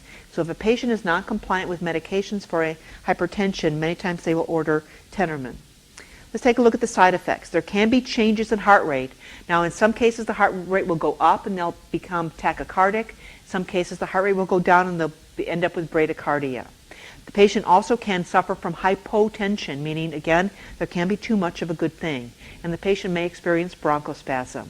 Now, nursing considerations, what you need to know about the beta blockers is that they mask signs of shock, because again, of what it does, with the things going on in the body, and it may mask signs of hypoglycemia. So if your patient is a diabetic, they have to be monitored very closely. You can't rely on them having the signs and symptoms of hypoglycemia in order to say, I think something's wrong here. They need to be monitored closely. The beta blockers should be taken with meals, and you do not want to discontinue them abruptly. And again, when the patient is taking beta blockers, you need to monitor the pulse, again, because we said it can cause or alter cardiac rhythm. Okay, let's talk about another type of antihypertensives, and these are calcium channel blockers. Things such as Procardia, Kaplan, Cardizem. These medications inhibit the movement of calcium across cell membrane. They're used for angina, hypertension, and interstitial cystitis. Let's take a look at the side effects of your calcium channel blockers. Again, they can cause hypotension, they can cause dizziness, and they can cause GI distress. Now, your nursing responsibilities for your calcium channel blockers, you need to monitor vital signs, again, because of the hypotension issue, and you need to know what's going on with the patient. And you need to monitor ambulation. Again, we said dizziness is a side effect. We need to make sure that the patient is safe. Let's talk about another type of antihypertensive, and these are central acting alpha adrenergics. These are medications such as Aldimet and Catheters. They stimulate the alpha receptors in the medulla. They're used for hypertension. The side effects you will see, these are sedating antihypertensives, which is why some patients don't like to take them. They say, it makes me feel groggy. I don't feel like myself. They also can cause orthostatic hypotension, so the patient needs to change position very carefully and very slowly. These medications, with your central acting alpha adrenergics, you need to make sure the patient, if they're going to go off them, that they're tapered off them. You don't want to discontinue them abruptly. You want to monitor for fluid retention, and as we said, change position slowly because of the safety. Another category of antihypertensives are your direct-acting vasodilators. These are things such as hydralazine and minoxidil. These medications act to relax smooth muscle, and they're used for hypertension. Now, side effects. Tachycardia can occur, and again, we know minoxidil. It's sold on a lot of pharmacies because of one of its side effects, the fact that they found it increased and grew hair. But that is a side effect. This is an antihypertensive, or at least that's where it originally came from before it became something to treat MPB, which is male pattern baldness. Now, nursing considerations for your direct-acting vasodilators is you need to teach the patient to check their pulse, to monitor it, and to check for the tachycardia. Antihypertensives, we're still on them. I believe this is the last type or family we're going to talk about. We're going to talk about the peripheral acting alpha adrenergic blockers. These are things such as Reserpine. These medications act to deplete the stores of norepinephrine in the sympathetic nerve endings, and again, they're used for hypertension. Let's take a look at the side effects. These medications can cause depression, orthostatic hypotension, and bradycardia. So what you'll do is you'll give with meals or milk, again because there's GI upset sometimes involved. You'll have the patient change their position very slowly. You'll monitor for the depression because again that can cause problems. Okay, we have finished the antihypertensives. Let's now talk about antimanic agents. These are medications such as lithium, tegretol, and Depakote. They are used for manic episodes and they reduce the catecholamine release. They're mood stabilizers. Let's take a look at the side effects. Side effects you will see with the antimanic agents, you'll see GI upset, the patient may have tremors, they may have polydipsia, meaning they're drinking a lot because they're thirsty, and they may have polyuria, meaning they're voiding a lot because they're drinking a lot. Because what can happen is the lithium medications can interfere with the body's fluid and electrolyte balance. Okay, what you will do, for nursing considerations, you want to monitor the serum levels of lithium. There's a narrow range where the medication is effective without becoming toxic. There's a point where it's not enough and there's a point where it's too much. So again, there's a narrow band of effectiveness. So the patients will monitor their serum levels initially very frequently and then less often as time goes on when they're on maintenance. And they need adequate intake and they need adequate sodium when they're taking these medications, especially lithium carbonate. Let's talk about anti-neoplastic agents. Okay, with anti-neoplastic agents, again, a frequently tested topic because these are the types of medications that are frequently given. Again, we're back to different types of anti-neoplastic agents. And again, we categorize them or group them according to types for medications that act similarly. We're going to talk first about the alkylating agents. These are things such as cisplatin, myelin, and cytoxin. These medications interfere with rapidly reproducing DNA. And rapidly reproducing DNA usually are involved in cancer cells, some normal cells, but cancer cells are hit hardest. It is used for leukemia and multiple myeloma. Let's take a look at the side effects. Now, what I'm going to say here, bone marrow suppression is true for all chemotherapeutic agents. And the nurse's responsibility for all chemotherapeutic agents is you need to monitor the blood values to make sure the patient is not becoming leukopenic or anemic. Okay, that said, the alkylating agents are hepatotoxic, meaning you need to monitor liver enzymes to make sure the liver is not being greatly damaged because of the medications. And we talked about the bone marrow suppression. Let's talk about the nursing considerations for alkylating agents. You need to check the CBC because, again, we talked about the bone marrow suppression that is true of all chemotherapeutic agents. You want to force fluids and you want to provide the patient with good mouth care. Again, the mucous membranes inside the mouth are frequently affected with chemotherapy because they are rapidly reproducing cells that can be affected. Let's talk about another type of anti-neoplastic agents. These are your antimetabolites. Some examples of antimetabolites are 5-FU, methotrexate, Hydrea. The action of these medications is they inhibit DNA polymerase. They are used for acute lymphocytic leukemia, cancer of the colon, breast, and pancreas. Let's talk about the side effects. Again, we talked about the bone marrow suppression, and we see it again here. These medications, as all chemotherapeutic agents, can cause nausea and vomiting because the GI tract, the mucous membrane of the GI tract, is also rapidly reproducing and is adversely affected by chemotherapy. Oral ulceration, again, we talked about the inside of the mouth, rapidly reproducing cells negatively affected by chemotherapy. And alopecia, again, hair cells are rapidly reproducing and they're affected negatively by chemotherapy. So nursing considerations for your antimetabolites are you want to monitor the hemopoietic function, meaning CBC, and make sure that you have sufficient WBCs and RBCs that the patient needs. You want to provide good mouth care, and you want to discuss body image changes because of the issue of the alopecia. Another category of anti-neoplastic agents is anti-tumor antibiotics. Some examples of these are adrenomycin, bleomycin, and actinomycin D. These medications interfere with DNA and RNA synthesis, and they're used for cancer.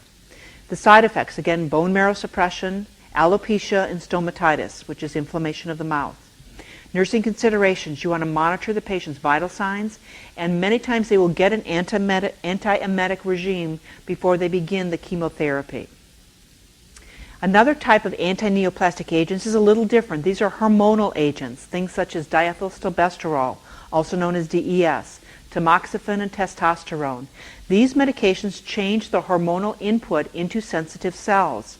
So if you have a cancer that is sensitive to the hormones in the body, you will give the person something to alter those hormones. Again, it will affect the cancer cells. Let's take a look at the side effects. Leukopenia, again, is a side effect of the hormonal agents. The patient can experience bone pain and hypercalcemia. Again, it's something that you need to monitor for. Nursing considerations for your hormonal agents, you need to check the CBC and monitor the serum calcium. Another type, and the last type of anti-neoplastic agents we're going to talk about, are your vinca alkaloids. These are medications such as Velban and Oncovin. These medications interfere with cell division and are used for cancer. Let's take a look at the side effects. Again, these are all familiar to you by now. They get the stomatitis, inflammation of the mouth. They get alopecia, loss of hair. In this case, they get something that we haven't talked about before, and that's loss of reflexes. And again, they experience the bone marrow suppression. Nursing considerations for the vinca alkaloids is that you give antiemetics before the medications or the chemotherapy is given. You want to check reflexes because there may be loss of reflexes. These medications are given with Xyloprim to decrease the uric acid. So again, that's something that goes along with the vinca alkaloids. Okay, we have finished your anti-neoplastic agents. Now we're going to talk about anti-Parkinsonian agents. These are medications used for Parkinson's disease. Some examples are Artane, Cogentin, L-Dopa, Parladel, Sinemet, and Symetrol. These medications act by converting, either they're converted to dopamine or they stimulate the postsynaptic dopamine receptors. Let's take a look at the side effects. Patients may experience dizziness, ataxia, and atropine-like effects, the dry mouth, urinary retention, bradycardia. Now, when we talk about nursing considerations, I can see now, and you should already be thinking ahead, when I tell you that the side effects are dizziness and ataxia, there are huge safety needs here for the patient, so we need to monitor their ambulation and make sure they're safe. Other nursing considerations for the anti-Parkinsonian agents are you need to monitor for urinary retention, which was one of the atropine-like side effects. You need to give, or large doses of vitamin B6 will reverse the effect of these medications. So patients taking these medications, such as L-Dopa, should know not to take multivitamins that have a lot of vitamin B6 because they are working against themselves. That B6 will alter the function of L-Dopa and will make it less effective. And you want to avoid the use of central nervous system depressants when the patient is taking anti-Parkinsonian medication. And as I said, supervised ambulation. You need to make sure your patient is safe. Let's talk about the antiplatelet agents. These are things such as aspirin. Yes, we give it for a headache, but it also has platelet actions and persantine. These two medications are examples of medications that interfere with platelet aggregation. You'll remember from way back with your anatomy and physiology that the platelets kind of get together and form a gang to form a clot when there's bleeding that takes place. Well, working against this, something that interferes with this ability of them to get together and do something, is a positive because we don't want thrombi in the body.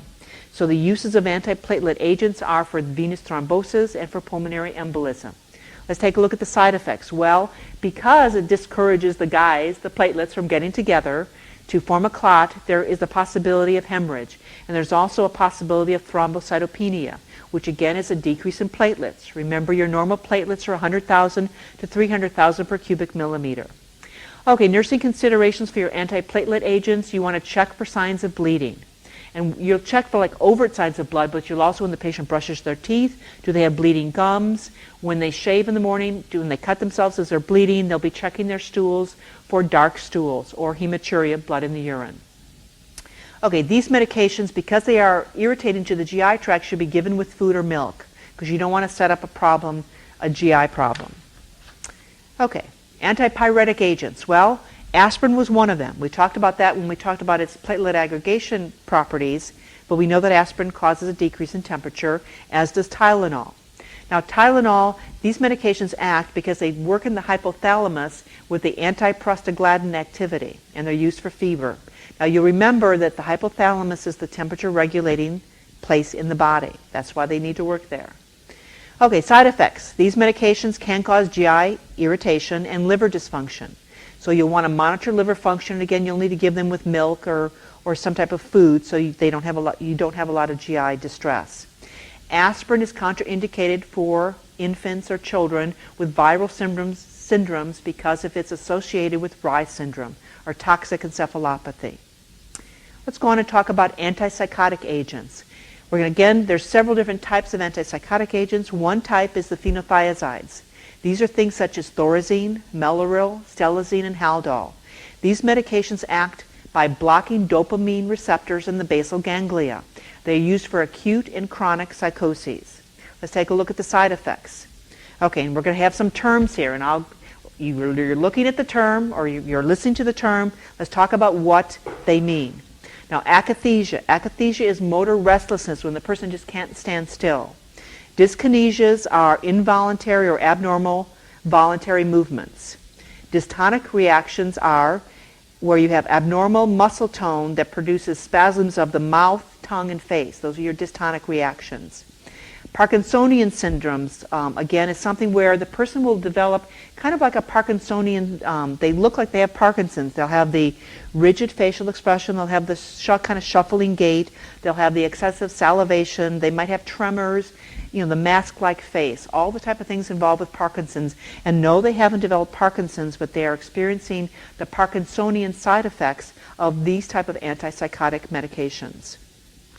Another example is tardive dyskinesia.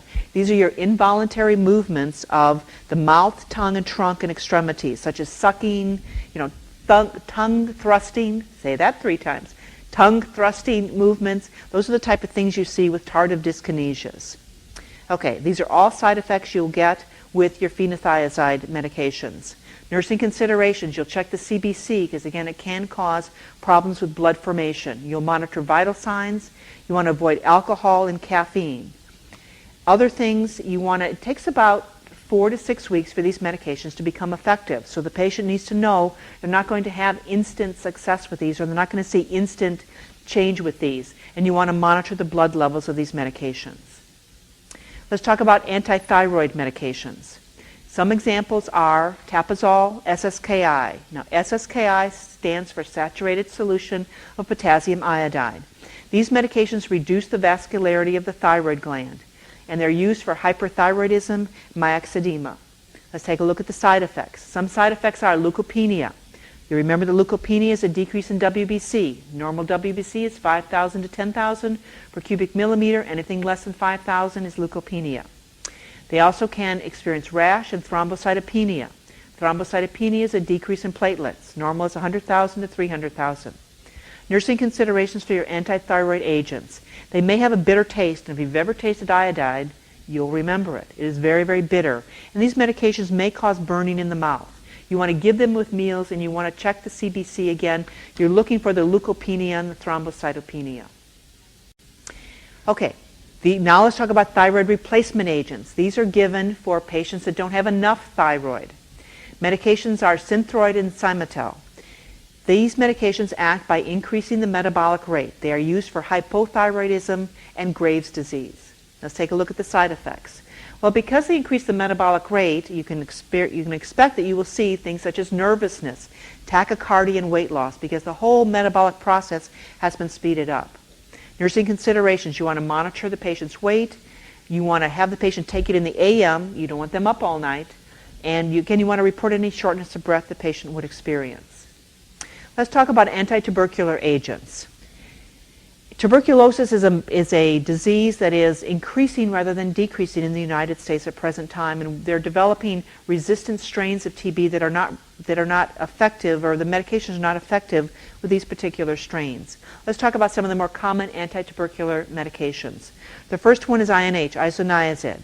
Another one is ethambutol, streptomycin, PAS, and PYZ. These medications act to inhibit the cell and protein synthesis. They are used for tuberculosis, either if a person has tuberculosis, or in the case of INH, they are used to prevent the disease in a person who has been exposed to tuberculosis. Okay, talk about side effects. These medications can cause hepatitis. So a patient taking these medications, and they'll be taking them for a period of time, usually 6 to 9 months if they have tuberculosis, they need to know the signs and symptoms of hepatitis. You would not say to them, you've got to watch for hepatitis. Well, you need to say to them, you need to watch for hepatitis, and what you will see is your stools become light and your urine becomes dark, and you might become a little jaundiced. You'll look, inside your mouth and in your sclera. That's what you need to tell the patient.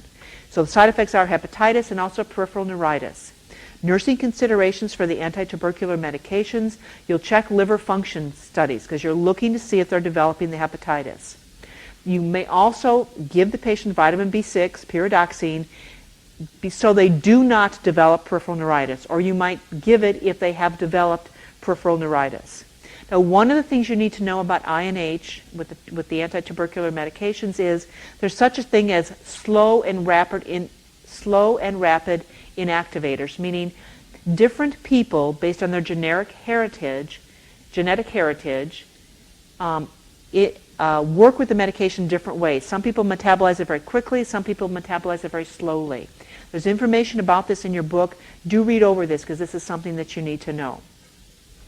Okay, let's talk about antitussive agents and expectorants. Some examples of this are Benylin DM and Robitussin. These medications, your antitussives, suppress the cough reflex by working in the medulla, and your expectorants decrease the viscosity of your secretions. So they have good effects together, but they work in slightly different ways. Now, the reason you would take an antitussive or an expectorant is if you have an upper respiratory tract infection or a cough or a cold. Also, patients with COPD take these medications. Let's take a look at the side effects. Patient may become drowsy. And again, if you've taken a cough medicine, part of it is you just don't feel good, but the other part is, boy, I feel kind of zoned out on this medication. It makes you kind of drowsy and a little dizzy. And again, there's anticholinergic effects where you get kind of that cotton mouth. If you thought your mouth was dry before, it's really dry. Nursing considerations for your antitussives and your expectorants is you want to monitor the cough. Cough is not always a bad thing. Many times it alerts the person or people that there's a problem going on. And again, it helps to clear the airway, again, which is what is a good thing. Okay, let's talk about antivirals. Antivirals, these are medications such as Zovirax, AZT, Viodex, Famvir, and Cytovine. These medications inhibit DNA and RNA replication. They are used for recurrent HSV and HIV infection. Let's take a look at the side effects. Side effects are headache, dizziness, and GI symptoms. Now, nursing considerations, patients taking antivirals, and they many times will take them in combinations, especially with HIV. They will take a cornucopia, if you will, of medications to deal with the virus. And these medications, again, an important thing for you to remember and make sure the patient is well aware of is these medications do not prevent transmission of the disease. They are also not a cure. They relieve the symptoms, but they do not cure the disease. So side effects, we talked about that. Nursing considerations, you will encourage fluids, and you'll make sure the patient knows to take them when they're prescribed, as they're prescribed, and the fact that they will help with they do not prevent transmission, but they will help with the symptoms of the disease. Okay, let's talk about attention deficit or attention disorder agents. These medications are things such as Ritalin, Cylert, and Dexedrine. These medications increase the level of catecholamines. They are used for ADD, which is attention deficit disorder, can be with or without hyperactivity, and narcolepsy. These medications, where they work is in the cerebral cortex. Okay, let's take a look at the side effects. Restlessness, insomnia, tachycardia, and palpitations. Again, they're kind of uppers. Again, dexedrine on the street is known as speed. So your side effects are where metabolic processes are speeded up. Nursing considerations. If children are taking these for attention deficit disorder, you need to monitor their growth rate because these medications can interfere with the growth rate, can slow it down. So the children need to be monitored closely and make sure that while they're treating the ADD, the growth rate has not been hindered. Other things you need to do is you need to monitor liver enzymes because the liver, again, we talked about detoxifying medications in the liver can become adversely affected. And these medications should be given in the AM because, again, you don't want to be up all night. One other thing with attention deficit disorder medications, you want to avoid caffeine. You don't need any more stimulation with these patients. Let's talk about bronchodilators. Some examples of bronchodilators are aminophylline, brethine, Atrovent, Proventil, and Primatene Mist. These medications act or decrease the activity of polyphodiesterase. They're used for COPD, and in the case of brethine, they are used for preterm labor. Let's take a look at some side effects. Side effects you will see are tachycardia, dysrhythmias, palpitations. Now, 3 cardiac things.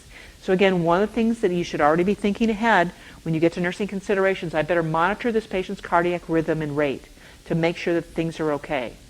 These bronchodilators also can cause your anticholinergic effects, urinary retention, dry mouth, the things we talked about before. So nursing considerations, you want to monitor the blood pressure and the heart rate. Other things with these, you want to avoid caffeine. And if a patient is taking, for example, something such as Primatene Mist or something that requires the use of an inhaler, you need to make sure your patient knows how to use that inhaler correctly, when to use it. Sometimes bronchodilators are ordered to be inhaled along with other medication, such as a medication that's a steroid. If medications are ordered in combination, you need to know what medication to give first. So if you have a steroid ordered and a bronchodilator, because you know how these medications act, you will know to give the bronchodilator first because it will open up the passageways. So when the corticosteroid is given, it will be more effective. So again, the sequencing of these type of medications is important. Okay, let's talk about carbonic anhydrase inhibitors. An example is Diamox. This medication acts to decrease the production of aqueous humor in the ciliary body. They are used for open-angle glaucoma. Side effects you will see with Diamox. The patient may experience blurred vision, lethargy, and depression. So with the nursing considerations, you want to check the mental status again because of the confusion. You want to make sure the patient remains safe. Okay, let's talk about cardiac glycosides. Many of you will see a medication question on your Nclex that deal with cardiac glycosides. It is a frequently tested topic because it is a frequently administered medication. The example we have for you here is Lanoxin. This medication acts to increase the force of myocardial contraction and decrease the rate. Now, the decreasing the rate is not why it's given, it's just kind of you get it, it comes with the package. But the reason it's given is to increase the force of contraction, to increase cardiac output. Cardiac glycosides such as Lanoxin are used with left-sided congestive heart failure. Side effects, again, these are very important. You will see bradycardia, you will see nausea and vomiting, you will see visual disturbances. Patients get kind of halos around things. Now, nursing considerations, you want to check the apical pulse. You will check it for a full minute. And you will notify the physician that you have held the medication if an adult has a pulse, apical pulse, less than 60, and if a child has an apical pulse less than 90 to 110. Again, we talked about the side effects of bradycardia. We do not want this person to have more problems than they started with because of the medication. If they are becoming digitoxic, they will become bradycardic. Their pulse will slow down. And we need to monitor the potassium level. Now let me tell you, let's talk just a minute about this. Patients that are taking digoxin, if they become hypokalemic, because let's just say the doctor ordered a Lasix and suddenly they're now dealing with the diuretic. That Lasix would cause an excretion of potassium. Now they're getting dig plus the Lasix. If their potassium gets low, the tissues become very sensitive to digitalis. And the person, even though they've been taking the same dose of dig for a very long time, will become digitoxic. And you'll know they're digitoxic because they suddenly don't feel so good. Now they have nausea and vomiting, and now they're beginning to see halos around things. That tells you the patient is becoming digitoxic. Now, when I started this tape, I said to you, you don't need to know dosages of medications with the exception of digoxin. You need to know the loading or digitalizing dose and the maintenance doses of digoxin. Loading dose is 0.5 to 1 milligrams IV or PO, can be given in divided doses. Your maintenance dose can be anywhere from 0.125 to 0.5. The most common or average maintenance dose is 0.25 milligrams. So again, digoxin, very important medication. Make sure you know it. Okay, we're going to take a little break here. This completes part 1 of a discussion of pharmacological and parenteral therapies. We'll start again with the next tape. Thank you. Hello and welcome back. This is Judy Burkhart. I'm National Director of the Nursing Programs for Kaplan. We're discussing pharmacological and parenteral therapies. You should know that this is 5 to 11% of the questions you'll see on the Nclex exam. We'll pick up where we left off. We're going to be discussing cholenergics. Some examples of cholenergics are Tensilon and Prostigmin. These medications act to inhibit the destruction of acetylcholine. They are used for patients with myasthenia gravis. They're used for postoperative and postpartum urinary retention. Let's take a look at the side effects you'll see. The side effects of cholenergics, it can cause bronchial constriction and respiratory paralysis, which are pretty serious side effects. It can also cause hypotension. Nursing considerations for these medications, you want to give them with food or milk, and you want to monitor vital signs, especially respiratory, because of the side effects we talked about. Okay, let's go to the cytoprotective agents. These are medications such as Carafate. They form a barrier on the surface of an ulcer, so it really is barrier protection. They're used for duodenal ulcers. Let's take a look at the side effects. Patients can experience constipation and vertigo or dizziness. Nursing considerations, you want to give these medications 1 hour before meals or 2 hours before or after other medications. Again, because they form a barrier, you don't want other medications, if you give them with it, to not be absorbed. So you would give them 2 hours before or after other medications so that you do not decrease absorption. Let's take a look at another category, and again, this is a very frequently tested category because these are medications that are frequently given to patients. These are the diuretics. Some examples of diuretics are hydrodiuryl, Diamox, aldactone, Lasix, and Hygrotin. These medications act to inhibit the absorption of sodium and water, and some of them will block the effects of aldosterone. These type of medications, the diuretics, are given for congestive heart failure and renal diseases. Let's take a look at the side effects. Side effects of diuretics, patients can experience dizziness, they can experience orthostatic hypotension. Again, when we talk about this type of side effects, you need to make sure you remember the fact that safety issues will be paramount here. You need to make sure the patient knows to change positions slowly and to ambulate with assistance if necessary. Also, diuretics can cause leukopenia, decrease in WBC, something less than 5,000 per cubic millimeter. Let's take a look at the nursing considerations for diuretics. You want to take them with food or milk. You want to take them in the morning. If they're taken midday or in the evening, the patient will be up all night voiding, and that will interfere with their normal sleep cycle. Another nursing consideration, and a very important one, is you want to monitor the patient's fluid and electrolytes when they're getting diuretics, especially if the diuretic they're getting is not potassium sparing. You want to monitor the patient's potassium level.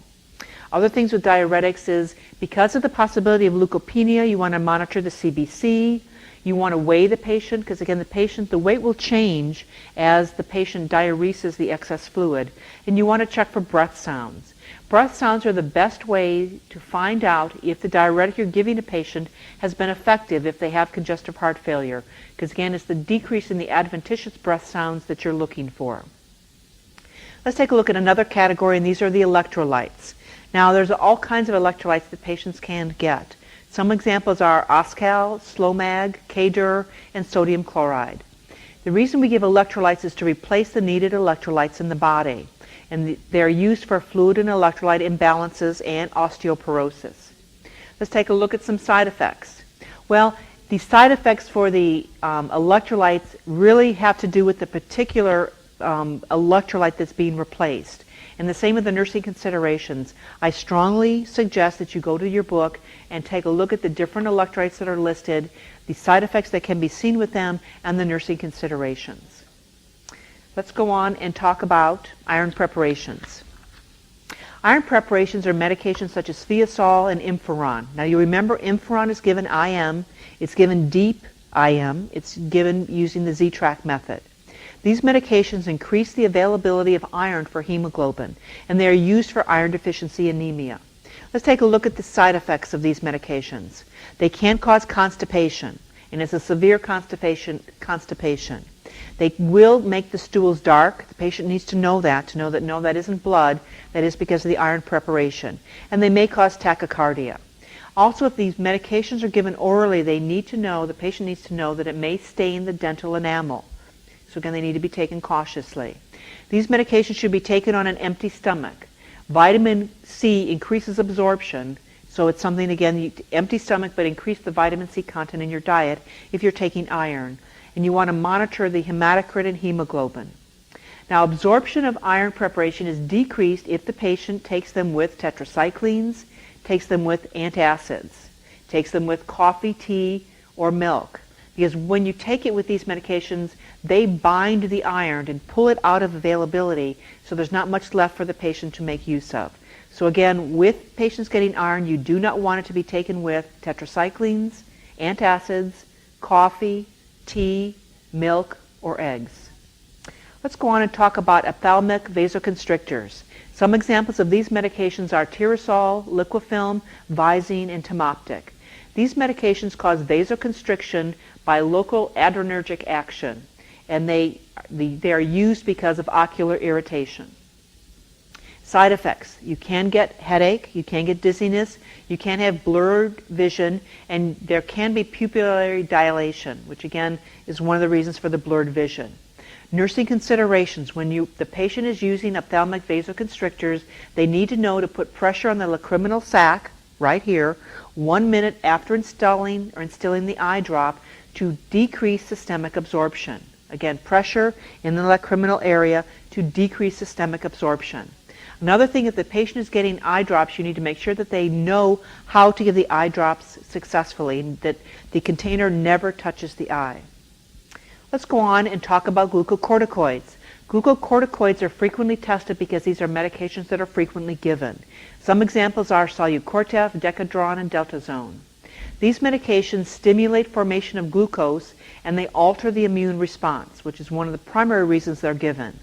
Patients getting glucocorticoids are patients with Addison's disease, Crohn's disease, patients with COPD or chronic obstructive pulmonary disease, and patients with leukemias. Let's take a look at the side effects. Psychoses can happen with this. In fact, if the patient begins experiencing nightmares, that's the first indication of what we call a steroid psychosis. So that's something that you need to be aware of. So psychoses can happen with these medications. Depression can also happen, and we need to make sure and monitor the patient for these signs and symptoms. The patient can become hypokalemic, meaning a low potassium. They also can become hypocalcemic, meaning a low calcium. The patient may experience stunted growth, especially in children, and they can develop what's known as a buffalo hump, which is an altered curvature of the spine. Let's talk about the nursing considerations. You want to monitor fluid and electrolyte balance for patients getting glucocorticoids, because again, we talked about the hypokalemia, the hypocalcemia that can occur. These medications you do not want to discontinue abruptly, because you'll send the patient into an adrenal type crisis. If you are giving them exogenous steroids and you abruptly withdraw them, the body will not like it. Bad things will happen. One of the other problems with this is the glucocorticoids, because they alter the immune response, you need to monitor the patient for signs of infection, because you won't see the cardinal signs like the redness of the inflammation that goes with it. So that has to be monitored.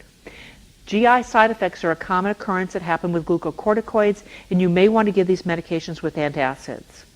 When the patient is on this type of medication, you want to monitor their weight, you want to monitor their blood pressure, you want to monitor their electrolytes, and we talked about that, potassium and calcium. You want to monitor their intake and output.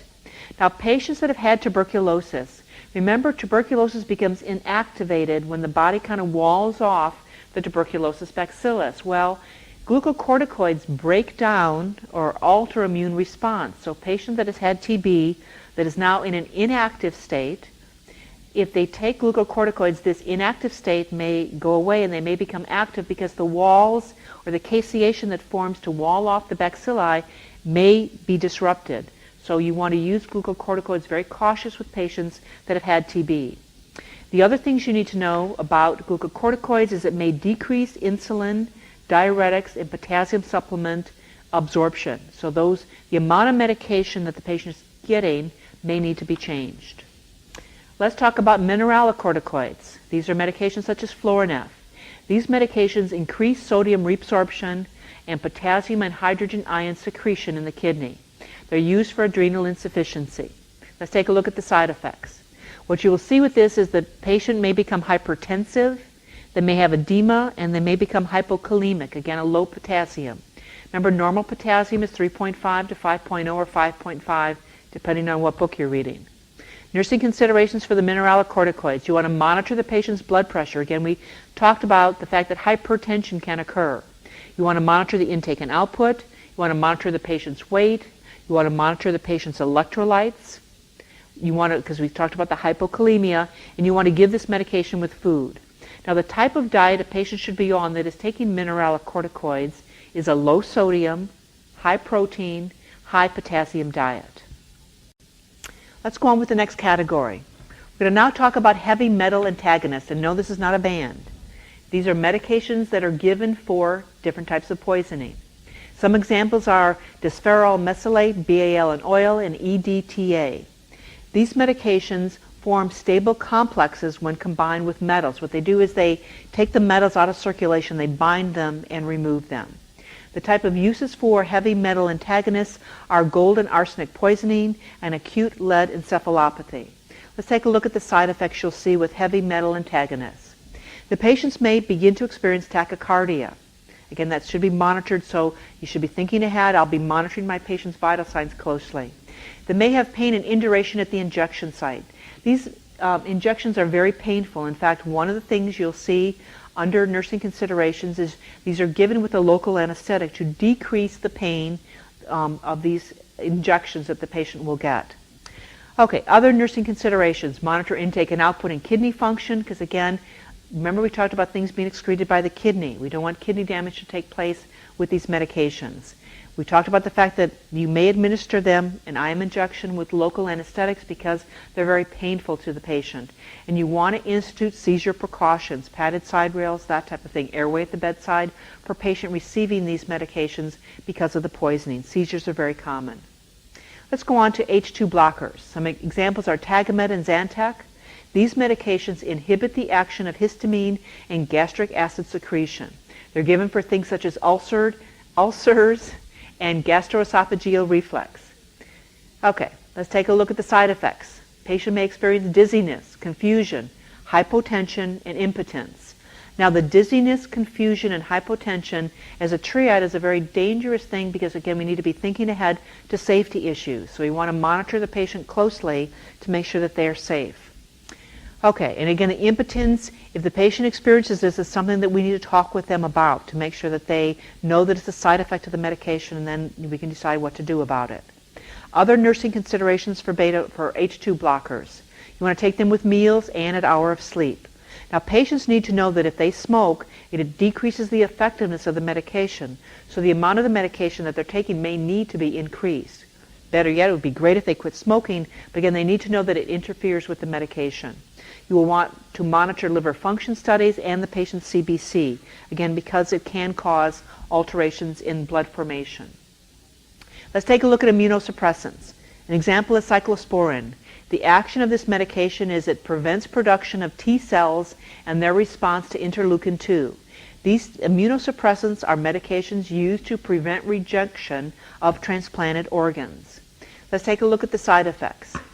And there's a lot of them, and they're serious side effects.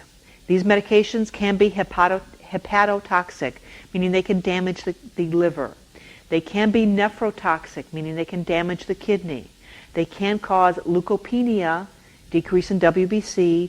They can cause thrombocytopenia, decrease in platelets. Now, nursing considerations, these medications should be taken once a day, usually in the morning. They're used with adrenal corticosteroids for the steroid effect. and you want to monitor very closely the liver and renal function. A couple things about the immunosuppressants. You will mix them with milk or chocolate milk or fruit juice, and that's how they're administered. If patients are in need of contraception, you will use mechanical contraception rather than oral contraceptives if they're taking immunosuppressants. Let's talk about the next category, which is laxatives and stool softeners. Some examples of laxatives and stool softeners are Cascara, Dulcolax, Colacin, Milk of Mag. Now these medications, laxative work one way, stool softeners work another. Laxatives can either absorb water, increasing the bulk of the stool. Now stool softeners can lubricate the surface of the stool, and again laxatives can stimulate peristalsis. So if you're dealing with laxatives, you're kind of pushing things through the system. If you're dealing with stool softeners, it's exactly what it sounds like. It softens the stool, so it makes it easier to pass. These medications are used for constipation, they're used for preparation for surgery and procedures. Let's take a look at the side effects. Well, there is such a thing as too much of a good thing. You can end up with diarrhea with use of laxatives and stool softeners. Another issue, and it's a big issue, especially with the elderly many times, is dependence. If you take these medications for prolonged periods of time, your own body doesn't kind of give you signals any longer, and you then have to depend on the laxatives to stimulate normal defecation patterns. Other signs and symptoms you might see of side effects are abdominal cramps and an increase in the magnesium level. Let's take a look at the nursing considerations. These medications, laxatives and stool softeners, are contraindicated if you have symptoms of an acute abdomen. They should not be given. But you will want to monitor if the patient does not have acute abdomen but is taking laxatives and stool softeners, either for a test or because they have a problem with constipation. You want to monitor their fluid and electrolytes because, again, the magnesium can be altered and that can cause problems. Also, the potassium can get altered. Let's go on to the next category, which is miotics. Some examples of these medications are isoptocarpine, Carbicel, and these medications cause constriction of the sphincter, which is the muscle in the iris.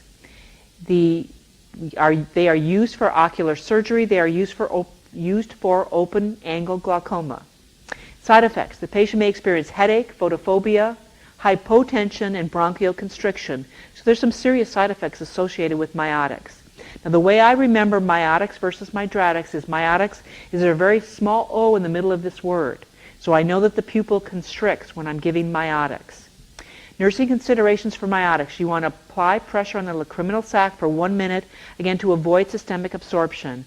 And you want to avoid sunlight because there is some photophobia that is a side effect of this medication. And you do need to teach the patient how to instill the eye drops successfully. Let's talk about the opposite of miotics, which are mydradix. Now I know that mydradix dilate the pupil. It's a much longer word and it has no O, some little tiny thing that tells me the pupil is constricted. That's my way of remembering.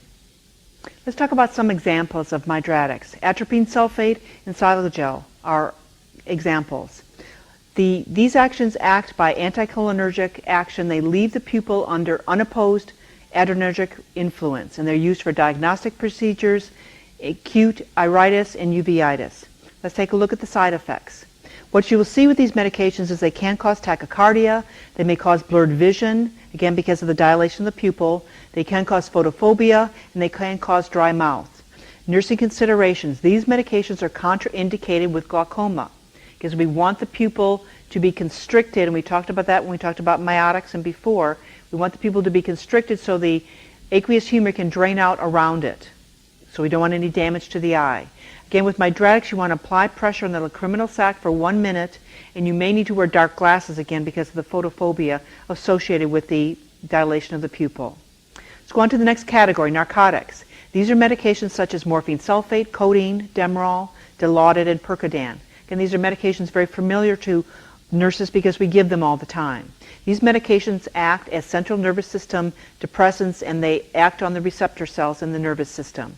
They're used for moderate to severe pain, preoperative and postoperative. Take a look at the side effects.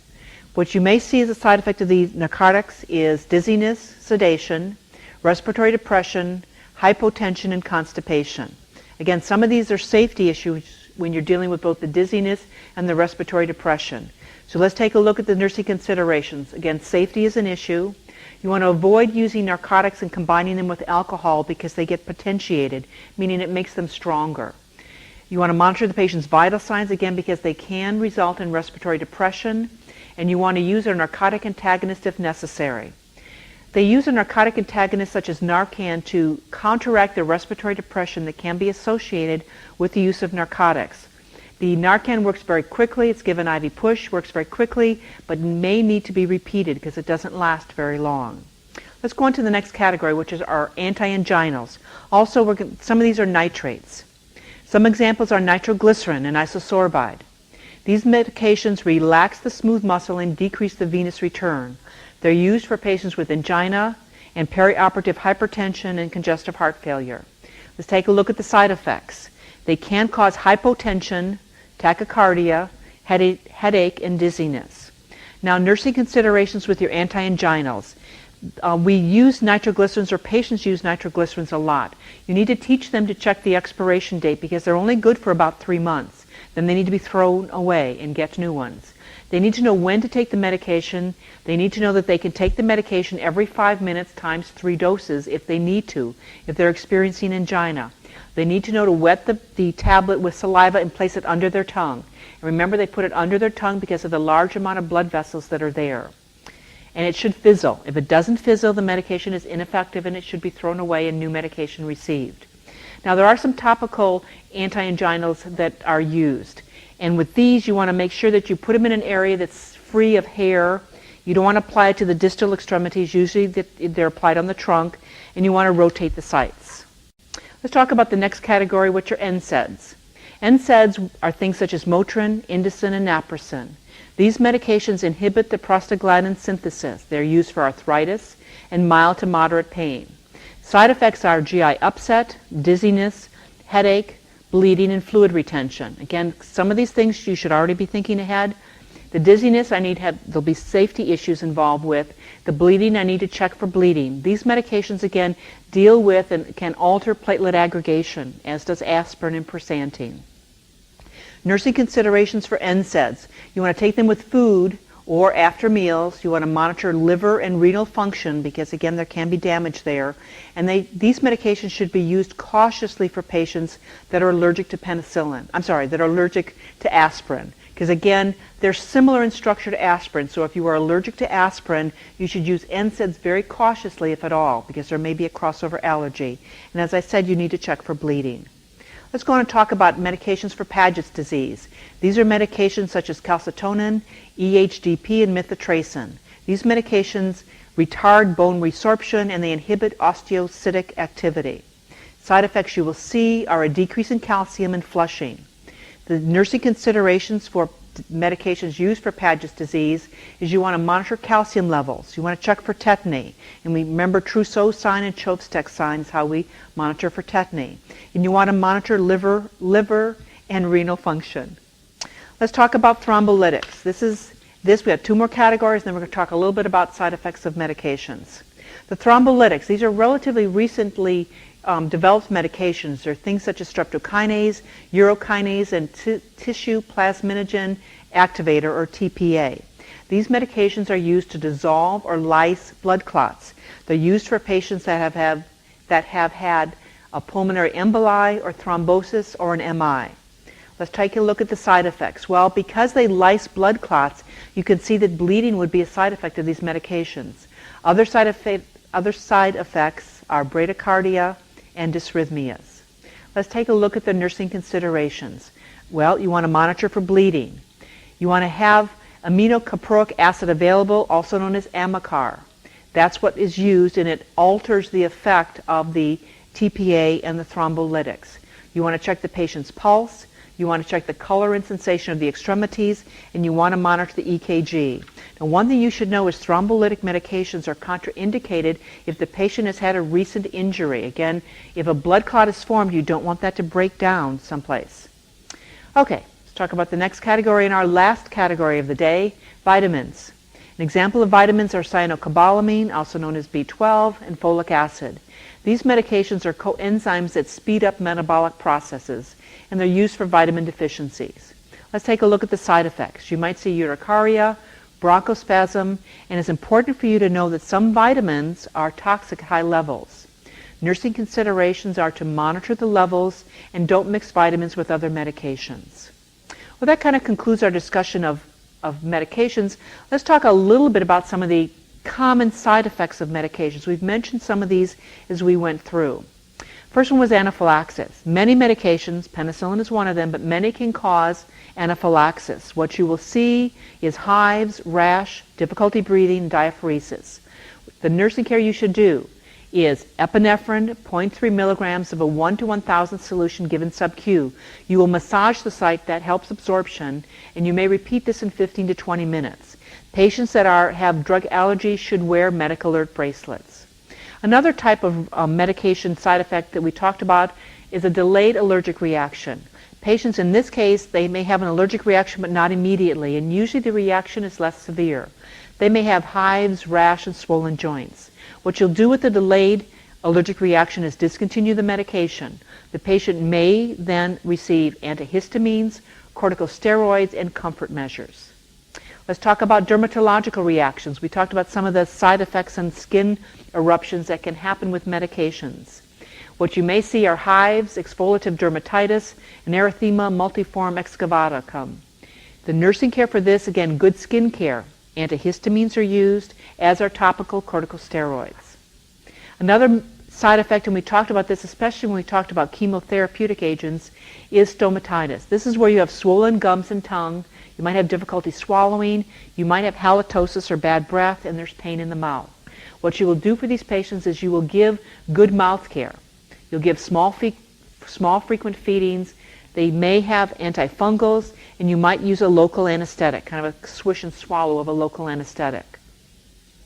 Another side effect kind of category are superinfections. These medications or these symptoms you will see are fever, diarrhea. They get what is known as a black hairy tongue, glossitis, which is inflammation of the tongue, vaginal itching, and discharge. You want to give good mouth and skin care, and antifungals are used. One of the side effects we talked about, again, especially when we talked about chemotherapeutic agents, was bone marrow depression.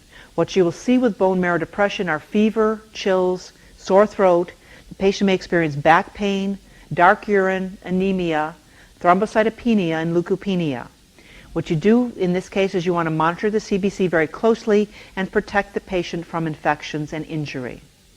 Liver impairment. We talked about liver and what it does with medications.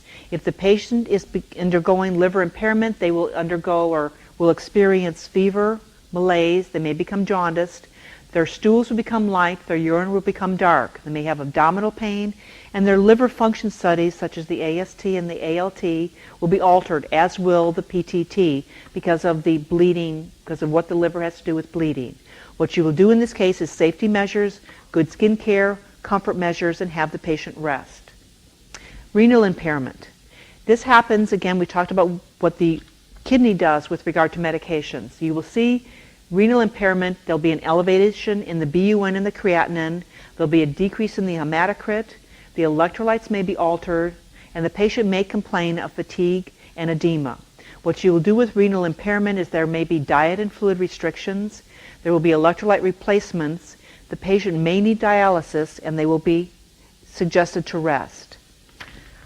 Let's talk about ocular impairment. In this case, we talked about it with some of the medications. You will get blurred vision. There may be color vision changes. The patient may experience blindness. You will monitor their visions and regulate or decrease their exposure to light. Let's talk about auditory impairment. In this case, the patient may experience dizziness or ringing in the ears, which is tinnitus. They may have a loss of hearing or an alteration in balance, such as ataxia. What you'll do is you'll monitor hearing. You want to, again, safety measures are very important. Let's take a look at CNS impairment. In this case, the patient may experience confusion, insomnia, drowsiness, and all the way up to hallucinations. Safety measures are most important here. You want to avoid activities that require alertness and make sure the patient is oriented to their surroundings. The cholinergic effects, we talked about these, the dry mouth, the dysphagia, urinary retention. In this case, what you will do is sugarless lozenges, good mouth care, and make sure the patient voids before they take their meds. And our last side effects are the Parkinsonian-like effects. We talked about these, the akathisia, the motor restlessness, the tremors, the drooling, the Parkinsonian type of things, changes in gait. In this case, what they will prescribe are anticholinergic medications and anti-Parkinsonian medications, and make sure the patient is safe when they're moving around. This completes our discussion of pharmacological and parenteral therapies, which again is a 5 to 11% of your exam. Good luck on your Nclex exam.